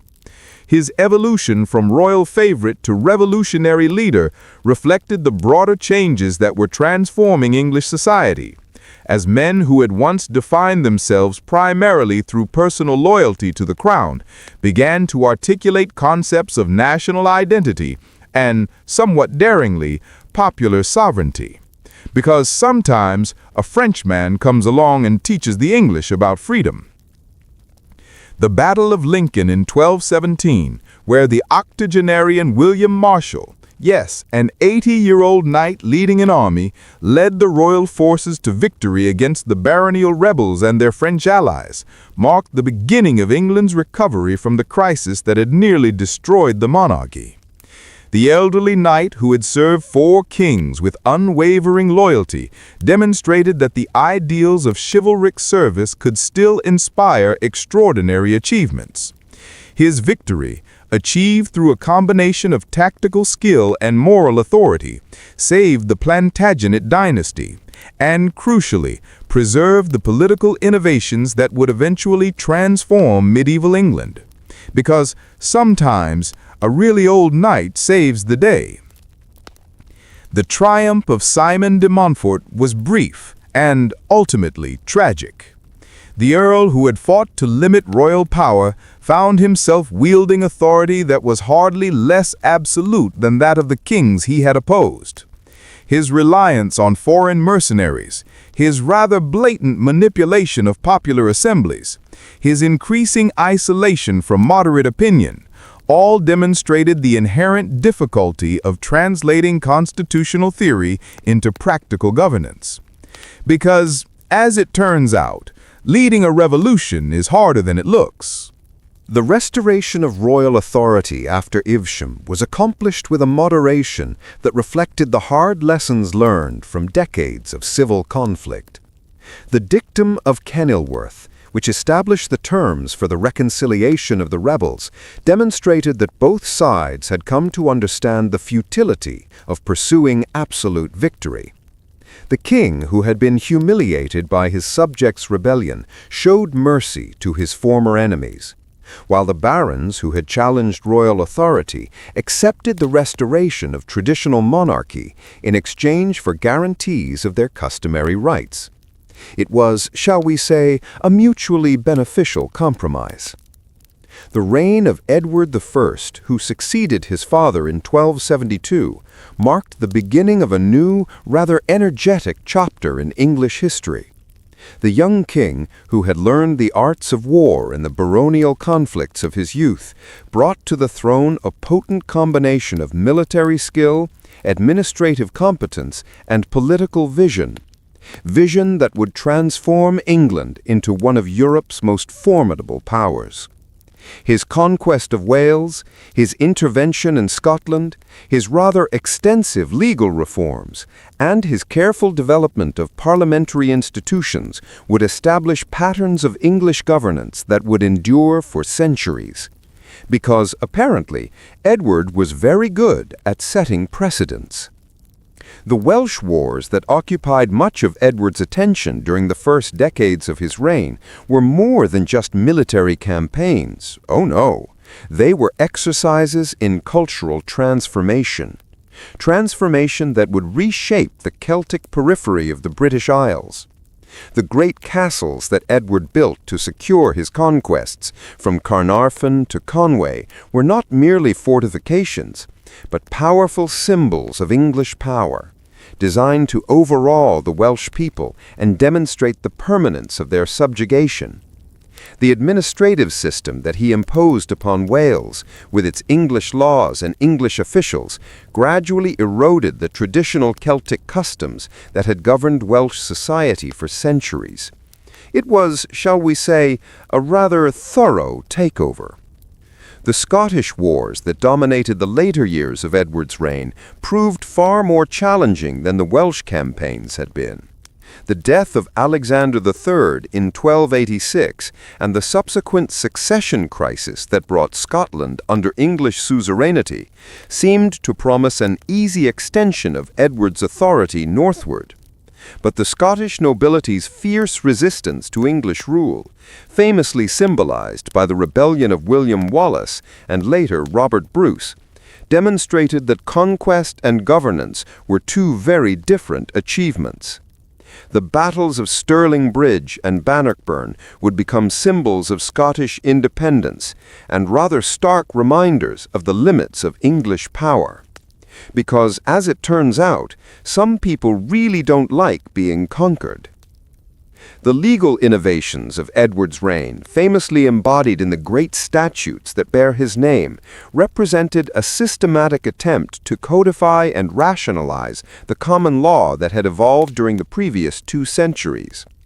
The Statute of Westminster, the Statute of Mortmain, the Statute of Quia Emptores, all addressed specific problems in legal procedure and property law, but their cumulative effect was to create a coherent system of jurisprudence, a system that would eventually spread throughout the English-speaking world. The king, who was somewhat grandly known as the English Justinian, left behind a legal legacy that would prove more enduring than his military conquests, because sometimes words last longer than swords. The development of parliamentary institutions during Edward's reign reflected the practical necessities of governing a complex society rather than any grand theoretical commitment to popular government. The assemblies that the king summoned to approve taxation, to hear petitions, to witness important ceremonies, gradually evolved into a regular part of the governmental process. The model parliament of 1295, with its careful balance of nobles, clergy, and commons, established a template for representative government that would be copied throughout Europe. Because, as it turns out, having people from different groups talking about money is quite useful. The financial pressures that drove Edward to seek parliamentary approval for his policies revealed the fundamental changes that were transforming medieval society. The king, who had inherited a realm where royal authority was largely self-financing, found himself governing a nation where the costs of administration, warfare, and diplomacy far exceeded traditional revenues. The taxes that Parliament granted, the loans that Italian bankers rather conveniently provided, the commercial duties that merchants paid, all demonstrated that England was becoming integrated into a European economy, an economy that operated according to new rules and new expectations. Because in the medieval world, money really did make the world go round. The expulsion of the Jews from England in 1290 marked the end of an era in English economic development, while simultaneously revealing the religious and racial tensions that were reshaping European society. The Jewish communities that had provided essential financial services since the Norman Conquest found themselves victims of popular prejudice and, let's be honest, royal greed. Their departure forced English merchants and landowners to develop new forms of credit and investment, contributing to the commercial revolution that would eventually make England one of Europe's most wealthy nations. So, a rather unfortunate silver lining, if you will. The cultural achievements of Edward's reign reflected the growing sophistication of English society and its increasing integration with continental European civilization. The Gothic cathedrals that rose in cities throughout the kingdom, the illuminated manuscripts that were produced in monastic scriptoriums, the vernacular literature that was beginning to compete with Latin as a vehicle for serious expression, all demonstrated that England had become a major center of medieval culture. The legal treatises of Bracton, the historical chronicles of Matthew Paris, the architectural innovations of the master masons who built Westminster Abbey, all contributed to a cultural flowering that rivaled anything achieved in France or Germany. Because sometimes a little cultural competition is a good thing. The death of Edward I in 1307 marked the end of an age of expansion and the beginning of a period of retrenchment, a period that would test whether the institutions he had created could survive the transition to a new generation of leaders. The son who inherited his throne, Edward II, possessed none of his father's military skill or political acumen, yet he would face challenges that would have tested even the most capable ruler. The Scottish wars that seemed nearly won would drag on for decades. The financial problems that parliamentary taxation had temporarily solved would return with increased severity. and the constitutional questions that had been temporarily settled would re-emerge with new urgency. The tragedy that would unfold during the early 13th century would reveal the fragility of medieval political arrangements and the terrible cost of constitutional failure. Not exactly a fun time to be king. The story of that tragedy and of the remarkable recovery that would follow represents the next great chapter in the epic tale of medieval England as we continue our gentle journey through the mists of time toward the dawn of a new age in English history. The foundations had been laid, the institutions established, the precedents set, but the greatest tests of English civilization still lay ahead, waiting to be met by future generations who would inherit both the achievements and the problems of their medieval ancestors. Because, as always, history is a repeating cycle, just with different costumes. The young king who ascended the throne in 1307 seemed, to put it mildly, destined to undo absolutely everything his formidable father had achieved. Edward II possessed neither the iron will that had so effectively conquered Wales, nor the political instincts that had, rather cleverly, transformed parliamentary assemblies into instruments of royal policy. Where his father had been a warrior king who famously led from the front, Edward II was, shall we say, a man of more refined tastes, and, somewhat notoriously, intimate friendships that quite frankly scandalized the nobility accustomed to the rather rugged martial virtues of their class. He was, to put it gently, a bit of an aesthetic detour. The relationship between Edward and Piers Gaveston, the Gascon knight who had been his companion since childhood, rather quickly became the defining issue of the early years of the reign. The extraordinary honors that the king showered upon his favorite, the rather alarming influence that Gaveston wielded over royal policy, the blatant contempt that both men showed for the established nobility, all of it created a crisis that went far beyond mere personal jealousy or moral disapproval. The barons who had learned to work within the constitutional framework established by Edward I found themselves confronting a king who seemed determined to govern through personal whim rather than established institutional precedent, which, for a group of powerful nobles, was incredibly frustrating.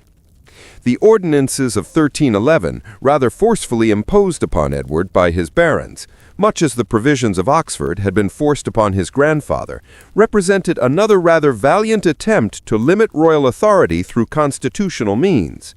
The commission of 21 lords who were empowered to reform the royal household, the explicit requirement that the king seek baronial approval for major appointments, the rather direct demand that Gaveston be exiled from the realm, all of it demonstrated that the English nobility had, somewhat impressively, learned to articulate their grievances in legal and institutional terms, rather than simply resorting to armed rebellion, because sometimes a very long document is more effective than a sword. Yet the tragedy of Edward II's reign lay not primarily in his defiance of baronial demands, but in his rather profound inability to provide the leadership that the kingdom so desperately needed. The Scottish Wars, which had seemed nearly won under his father's rather capable direction, collapsed into a series of humiliating defeats that rather definitively restored Scottish independence and shattered English military prestige. The Battle of Bannockburn in 1314, where Robert Bruce's forces rather decisively destroyed the largest English army ever assembled, marked not just a military disaster, but a psychological trauma. A trauma that would, somewhat persistently, haunt English consciousness for generations, because losing that badly tends to stick with you. The financial crisis that resulted from these military failures forced Edward to summon Parliament with unprecedented frequency, which, somewhat ironically, created opportunities for the Commons to assert their authority in ways that would have been unthinkable under his predecessors. The representatives of shires and boroughs, who had once merely approved royal requests for taxation, began to present petitions, to demand redress of grievances, to insist that their consent was absolutely necessary for any significant governmental action. The constitutional revolution that had begun under Henry III and been rather carefully channeled under Edward I now, somewhat dramatically, accelerated beyond any single individual's ability to control. Because once you give Parliament a taste of power, they tend to want more. The rise of Thomas of Lancaster as the effective ruler of England during the middle years of Edward's reign demonstrated both the possibilities and the limitations of baronial government. The king's cousin, who controlled vast territories in the north and commanded the loyalty of a significant portion of the nobility, possessed the resources and the authority to challenge royal power directly. Yet Lancaster's rule proved as arbitrary and ineffective as Edward's had been, revealing that the problems of medieval government extended far beyond the character of individual rulers, because sometimes it's not just the king who's the problem. The murder of Piers Gaveston in 1312, carried out by a group of barons who had grown rather tired of constitutional restraints, marked a turning point in English political culture. The brutal execution of the king's favorite, seized while under safe conduct and killed without trial, demonstrated that the rule of law was still fragile and that personal hatred could, rather easily, override institutional procedures. The trauma that this event inflicted upon Edward II transformed him from a weak but essentially harmless ruler into a man consumed by the desire for revenge, which, as we know, rarely ends well. The civil war that erupted when Edward finally moved against Lancaster and his allies revealed how completely the consensus that had once united the English nobility had broken down. The Battle of Boroughbridge in 1322, where Lancaster's forces were defeated and the Earl himself captured and executed, marked the temporary triumph of royal authority. But the king's victory was achieved through methods that violated every principle of justice and due process that English law had established, creating precedents that would, somewhat ironically, eventually destroy the monarchy itself. Because when you start breaking the rules, others tend to follow. The rise of Hugh Despenser the Younger as Edward's new favorite demonstrated that the king had, somewhat depressingly, learned absolutely nothing from the Gaveston affair. The rapacious greed with which the Despensers accumulated lands and offices, the blatant contempt they showed for established legal procedures, the violence they employed against their enemies, all recreated the conditions that had led to the earlier crisis. The difference was that Hugh Despenser was far more dangerous than Gaveston had ever been, possessing both the administrative skills and the ruthless ambition necessary to transform favoritism into systematic tyranny. He was, in short, a much more competent villain. The invasion of England by Queen Isabella and Robert Mortimer in 1326 represented more than just a rebellion against an unpopular king. Oh no, it was a revolutionary moment. A moment that would, somewhat dramatically, reshape the relationship between crown and subject for centuries to come. The queen, who had been humiliated by her husband's open preference for male favorites, the exiled baron who had, rather impressively, escaped from the Tower of London to seek refuge in France. Together they assembled a powerful coalition, a coalition that not only included disaffected nobles, but representatives of the merchant classes and the common people, people who had grown rather weary of incompetent government. The speed with which Edward II's regime collapsed revealed how completely it had lost the support of the English people. The king who had once commanded the resources of the wealthiest kingdom in Europe found himself abandoned by his own servants, pursued by his own subjects, reduced to a fugitive in his own realm. The capture of Edward and the Despensers at Neath Abbey in November 1326 marked the rather ignominious end of one of the most disastrous reigns in English history.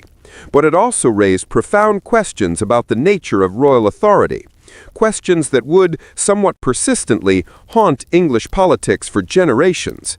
Because once you set a precedent for getting rid of a king, it tends to stick around. The regency of Isabella and Mortimer, which governed England in the name of the young Edward III, quickly revealed that the mere removal of a tyrannical king did not automatically produce good government. The Queen Mother and her lover proved as rapacious and arbitrary as the dispensers had been, accumulating wealth and power while neglecting the administrative reforms that the kingdom so desperately needed. Their rule demonstrated that the problems of medieval government ran deeper than the personal failings of individual rulers, reflecting fundamental tensions between the demands of effective administration and the constraints of constitutional law, because sometimes it's not just one person who's the problem. The coup by which Edward III seized control of the government in 1330, capturing Mortimer at Nottingham Castle and sending him to the scaffold, marked the beginning of the most glorious period in medieval English history. The young king, who had been raised amid the political chaos of his father's reign and the moral corruption of his mother's regency, possessed both the military genius and the political wisdom necessary to restore English power and prestige. His reign would witness the beginning of the 100 Years' War, the flowering of English culture, and the development of parliamentary institutions that would eventually transform the very nature of European government. Because sometimes a good king really can make a difference. The Battle of Halidon Hill in 1333, where Edward III's forces rather decisively crushed a Scottish army and, rather impressively, restored English dominance over the northern kingdom, demonstrated something important. It showed that the military disasters of his father's reign had been the result of incompetent leadership, rather than any fundamental weakness in English military organization. The innovative tactics that Edward employed, cleverly combining dismounted men-at-arms with archers in a formation that maximized the devastating effectiveness of the longbow, would revolutionize European warfare, and, somewhat triumphantly, establish England as the dominant military power of the 14th century. Because, sometimes, a new weapon changes everything. The claim to the French throne that Edward III rather boldly advanced in 1337, based on his descent from Philip IV through his mother Isabella, provided the convenient pretext for a conflict that would define English foreign policy for more than a century. The war that followed was not merely a dynastic dispute. Oh no, it was a struggle for control of the economic and political systems that governed Western Europe. The English wool trade, the Flemish textile industry, the French wine regions, all became battlegrounds in a conflict that would, somewhat dramatically, reshape the medieval world. Because when powerful kings start fighting, everyone gets involved. The great victory at Crécy in 1346, where Edward III's army rather spectacularly destroyed the flower of French chivalry through the devastating effectiveness of mass archery, marked the beginning of English military supremacy. Supremacy that would endure for generations. The death of the blind King John of Bohemia, who famously rode into battle tied to his horse so that he could strike one blow for honor before he died, symbolized the rather poignant passing of an age when individual heroism could, sometimes, triumph over technological innovation and tactical sophistication. But, as it turns out, arrows are pretty good at stopping heroes. The siege of Calais that followed Crécy demonstrated Edward III's understanding that lasting victory required not just military success, but strategic control of key positions. The year-long investment of the great port city, the systematic starvation of its population, the dramatic surrender of the burghers, citizens, who rather bravely offered their lives to save their fellow citizens, all created a legend that would inspire English patriotism for centuries. The establishment of an English garrison at Calais provided a permanent foothold on the continent, a foothold that would serve as a base for future campaigns and a powerful symbol of English power. Because sometimes you just need a good base. The Black Death that struck England in 1348 represented a catastrophe that utterly dwarfed any military defeat or political crisis the kingdom had yet experienced.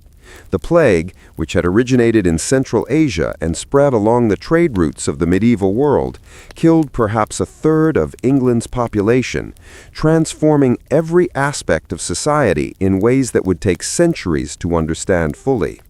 The social and economic disruption that followed would challenge every assumption about the proper ordering of medieval society and force innovations in government, law, and culture. Innovations that would accelerate the transformation of England into a more modern state. It was, to put it mildly, a very, very bad time to be alive.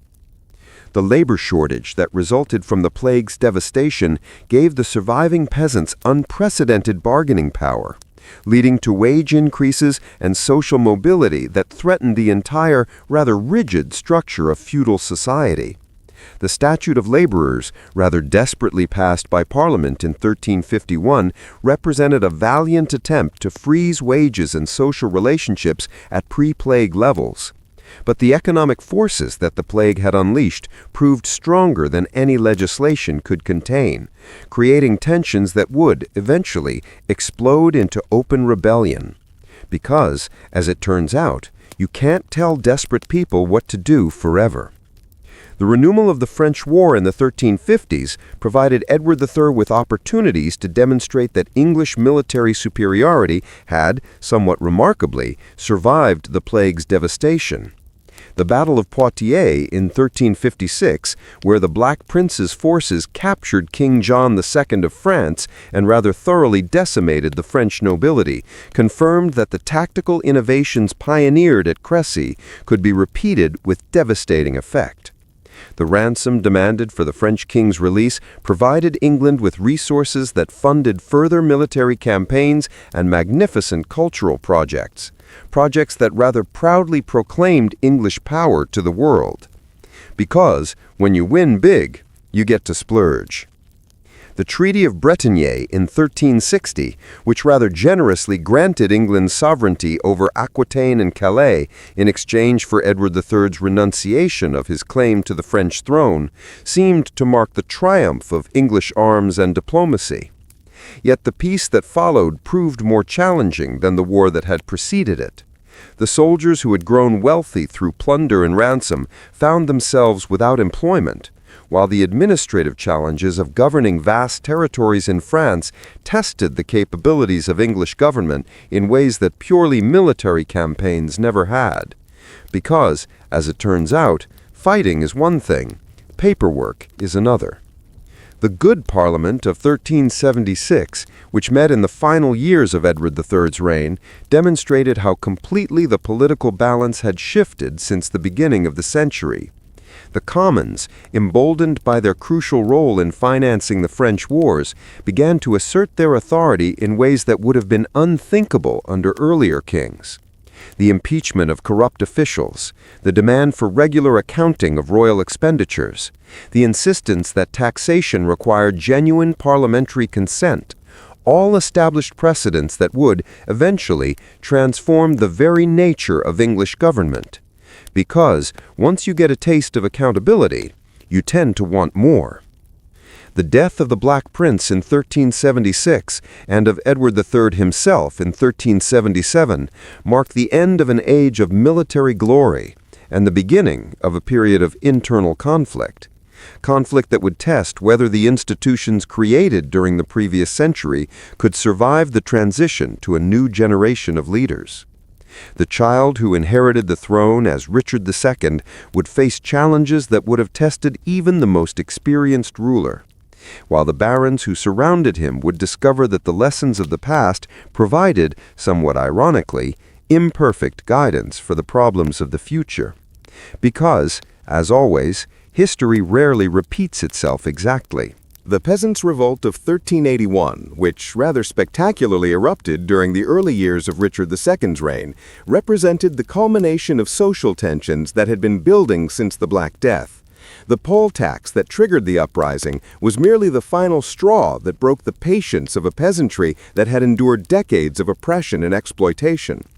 The rebels who marched on London under the rather fiery leadership of Wat Tyler and John Ball articulated demands that went far beyond mere tax relief, calling for the abolition of serfdom, the redistribution of wealth, and the establishment of a more egalitarian society, which, in medieval England, was rather radical talk.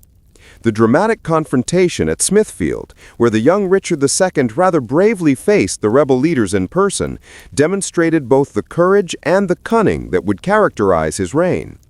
The king's promise to grant the rebels' demands, his apparent sympathy for their grievances, his willingness to risk his own safety to prevent further violence, all created a legend that would inspire future generations of English monarchs. Yet the brutal suppression of the revolt that followed, the execution of its leaders, the swift restoration of the old order, all revealed that even the most dramatic gestures of royal sympathy could not overcome the fundamental inequalities of medieval society. Because, unfortunately, words are sometimes just words. The story of how Richard II's reign evolved from this promising beginning to its tragic conclusion represents the next great chapter in the epic tale of medieval England, as we continue our gentle journey through the mists of time toward the dawn of a new age in English history. The institutions had been tested, the precedents established, the foundations laid, but the greatest challenges to English civilization still lay ahead, waiting to be met by future generations who would inherit both the achievements and the problems of their medieval ancestors. Because, as always, history keeps on giving. The young king who inherited the throne in 1377 seemed, to put it mildly, destined to complete the constitutional revolution that had been building for over a century. Richard II possessed the intelligence, the education, and the royal charisma that his immediate predecessors had frankly lacked. Yet he would face challenges that would test not just his personal character, but the very foundations of English government. The kingdom he inherited was no longer the simple feudal realm of his great-grandfather Edward III, but a complex society, a society where new forms of wealth, new ideas about governance, and new expectations of royal authority were reshaping the ancient relationships between crown and subject. It was, shall we say, a lot for a young king to handle. The cultural flowering that rather beautifully characterized Richard's court reflected the growing sophistication of English society and its increasing confidence in its own distinctive identity. The poetry of Geoffrey Chaucer, with its vivid portraits of English life, from the knight to the plowman, demonstrated that the English language had evolved into a vehicle capable of expressing the full range of human experience. The elaborate ceremonial that surrounded the king, the magnificent tournaments that celebrated chivalric ideals, the architectural innovations that transformed royal residences into palaces worthy of European admiration, all proudly proclaimed that England had become a major center of medieval civilization, because sometimes a bit of cultural showboating is good for national pride. Yet beneath this glittering surface, tensions, because there are always tensions, were building. Tensions that would eventually destroy both the king and the constitutional system he had inherited. The financial pressures created by constant warfare. The social disruption caused by the plague, which, let's be honest, kept on giving. The religious controversies sparked by reformers like John Wycliffe all challenged the traditional assumptions that had governed English society for centuries, and the Parliament that had evolved as a partner in royal government began to assert its authority in ways that threatened the very concept of monarchical supremacy. Because once you get people talking, they tend to have opinions. The Lords Appellant crisis of 1387 to 1388 revealed how completely the political balance had shifted since the days of Edward III. The coalition of great magnates who challenged Richard's authority did not seek to overthrow the monarchy, but somewhat cleverly to control it, using parliamentary procedures and legal precedents to limit royal power in ways that would have been unthinkable to earlier generations. The merciless parliament that followed demonstrated that the constitutional weapons forged during previous crises could be turned against the crown itself, creating a new form of political conflict that transcended the personal rivalries of medieval politics. It was, shall we say, a very aggressive use of parliamentary procedure. Richard's response to this humiliation revealed both his political genius and his fundamental misunderstanding of the forces that were reshaping English society. The king, who had been forced to watch his friends executed and his policies overturned, spent the next decade carefully rebuilding his authority, using legal precedents and parliamentary procedures to strengthen royal power while maintaining the appearance of constitutional government. His creation of a court party loyal to his person rather than to institutional traditions, his manipulation of legal procedures to eliminate his enemies, his gradual accumulation of unprecedented royal authority, all demonstrated that the constitutional limitations imposed by Parliament could be circumvented by a ruler skilled in the arts of political manipulation. Because, as it turns out, rules are only as good as the people enforcing them. The tyranny that Richard established during the final years of his reign was more dangerous than the crude despotism of earlier monarchs, precisely because it operated within the forms of constitutional government, while blatantly violating its spirit. The court of chivalry that he used to bypass common law procedures, the blank charters that he forced his subjects to sign, effectively signing away their rights, the forced loans that he extracted without parliamentary consent, all created a system of royal absolutism that was more sophisticated and frankly more oppressive than anything England had previously experienced. He was, to put it mildly, a bit of a control freak. The revolution of 1399 that brought Henry of Bolingbroke to the throne as Henry IV represented more than just a simple change of dynasty. Oh no, it was a constitutional crisis, a crisis that would reshape the relationship between Crown and Parliament for centuries to come. The Duke of Lancaster's claim to the throne, based on a combination of hereditary right and parliamentary recognition, established precedents that would eventually transform the very nature of English kingship. The deposition of Richard II, carried out through parliamentary procedures that gave legal sanction to what was essentially a military coup, demonstrated that even the most sacred aspects of royal authority were ultimately subject to popular consent. Because sometimes the people, or at least the powerful nobles, decide enough is enough. The reign of Henry IV proved that winning a throne was, rather unequivocally, easier than keeping it, especially when the legitimacy of that throne remained, shall we say, questionable. The new king faced not just the practical challenges of governing a kingdom exhausted by decades of warfare and internal conflict, but the theoretical problem of justifying his authority to subjects who had sworn allegiance to his predecessor. It's always a bit awkward when you've overthrown the last guy. The rebellions that erupted throughout his reign, from the Welsh uprising of Owain Glyndŵr to the northern revolts of the Percy family, all drew their strength from the fundamental illegitimacy of Lancastrian rule. Because, when your claim to the throne is a bit shaky, everyone feels a bit more confident trying to take it from you. The financial crisis that plagued Henry IV's government revealed how completely the balance of power had shifted between Crown and Parliament. The king, who had seized the throne with promises of constitutional government, found himself more dependent on parliamentary grants than any of his predecessors had been. The Commons, emboldened by their crucial role in legitimizing the new dynasty, began to assert their authority over royal policy in ways that would have been unthinkable under the Plantagenets. The principle that taxation required parliamentary consent, which had been established during earlier crises, evolved into the broader concept that Parliament must approve all major governmental actions, because, once you start, it's hard to stop.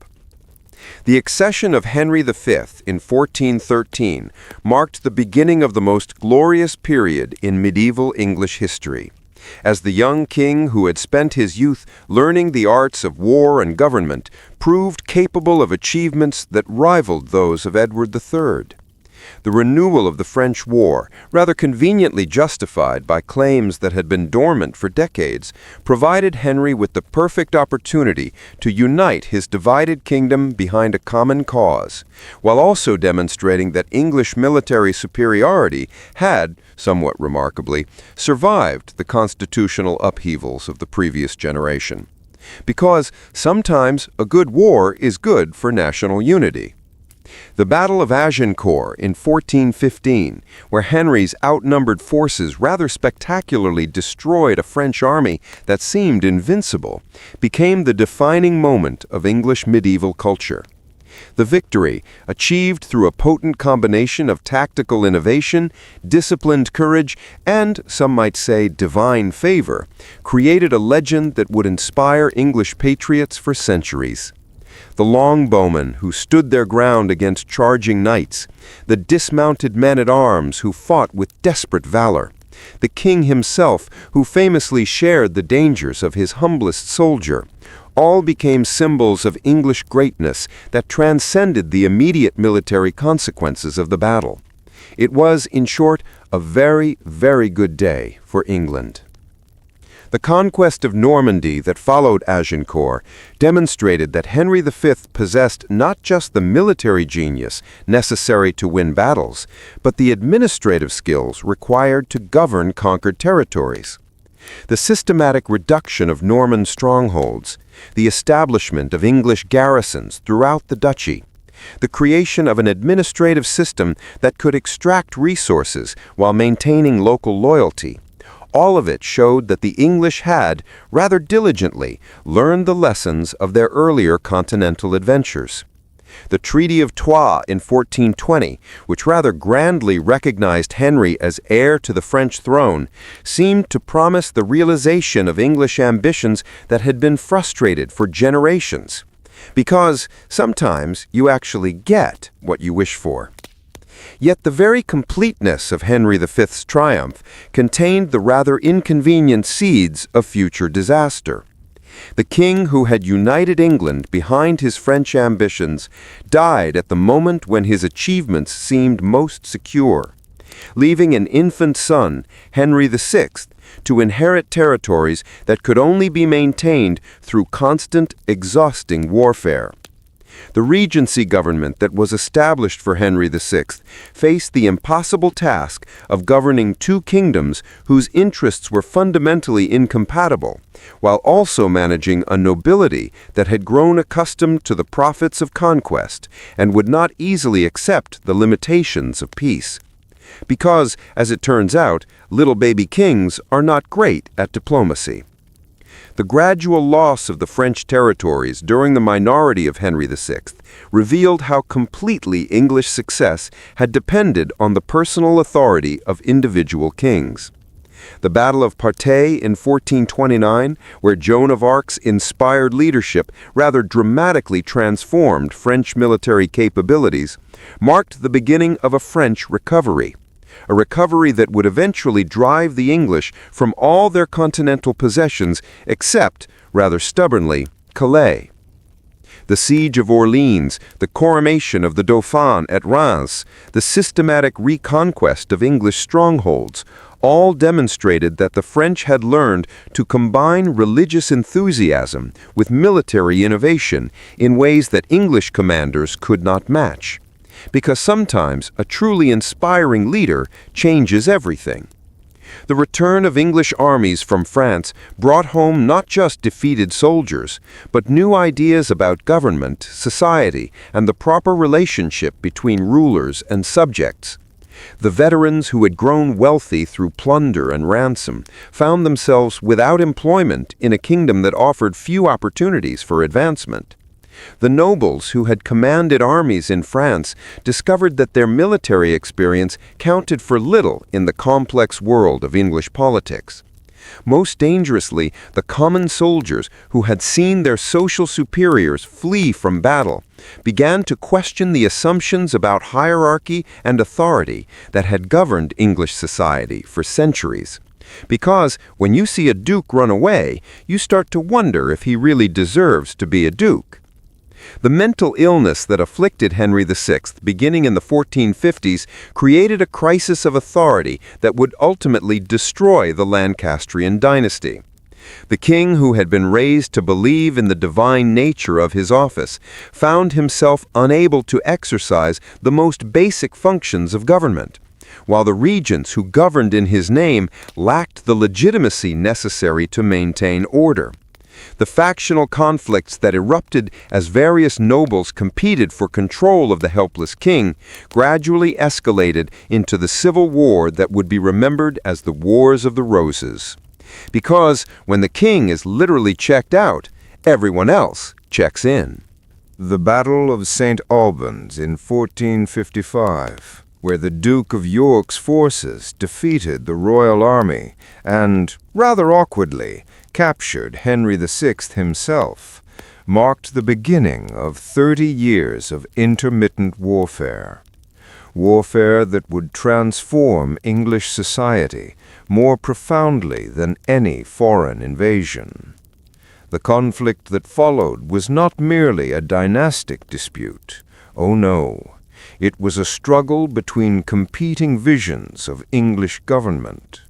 As the Yorkist and Lancastrian parties articulated different theories about the nature of royal authority and the rights of subjects.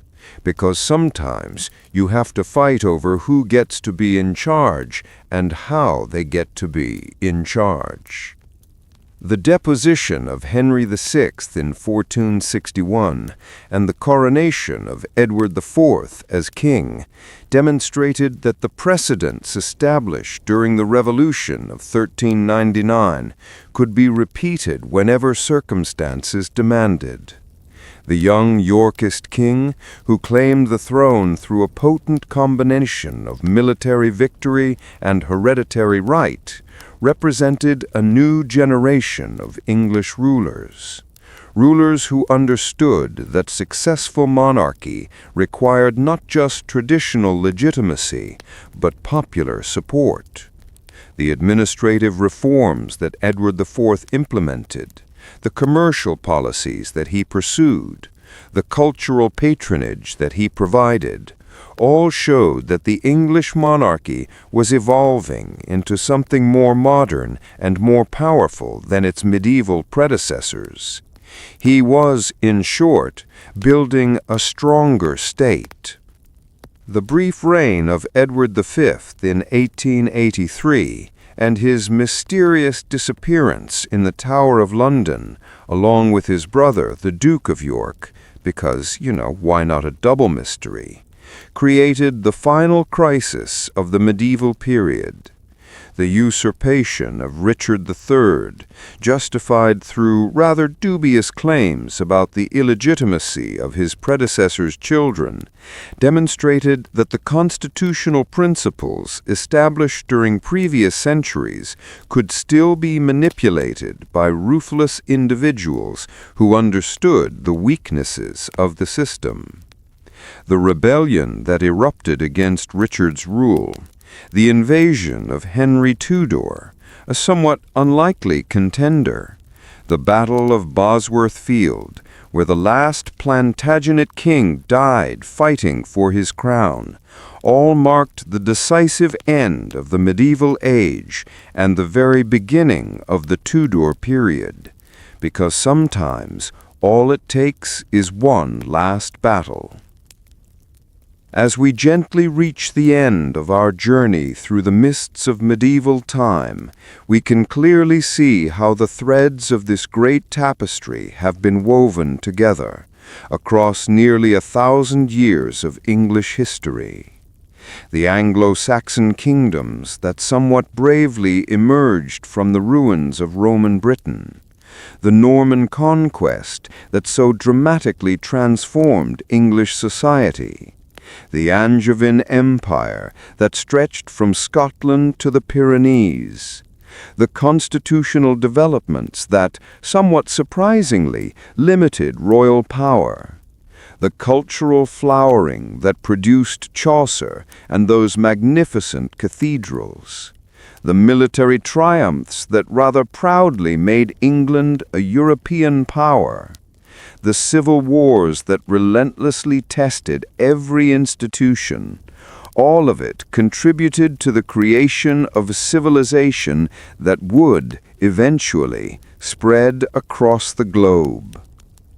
The England that Henry VII inherited in 1485 was no longer the simple feudal kingdom of William the Conqueror or the personal domain of Henry II, but a nation-state with sophisticated governmental institutions, a distinctive cultural identity, and a sense of historical destiny that would drive future expansion and achievement.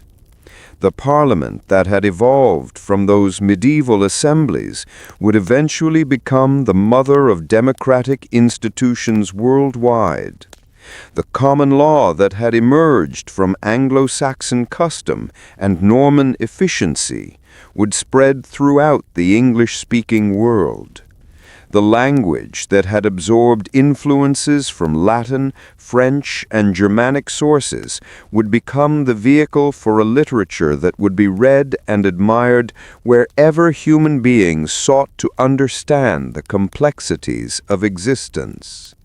Because as it turns out, 1,000 years is quite a long time to get things just right. The story of medieval England is, ultimately, the story of how a collection of warring tribes, through a lot of fighting and a surprising amount of paperwork, became a unified nation. How feudal relationships rather slowly and awkwardly evolved into constitutional government. How local customs, through constant debate and a bit of coercion, developed into universal principles of law and justice. It is a tale of remarkable individuals who shaped the course of history through their courage, their wisdom, and their sheer determination to create something better than what they had inherited.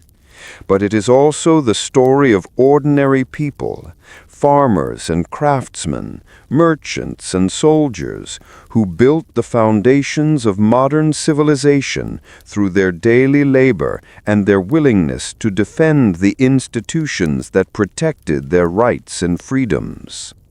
As sleep hopefully carries you away from these ancient shores, remember that the medieval world was not some distant realm of knights and castles existing in romantic isolation.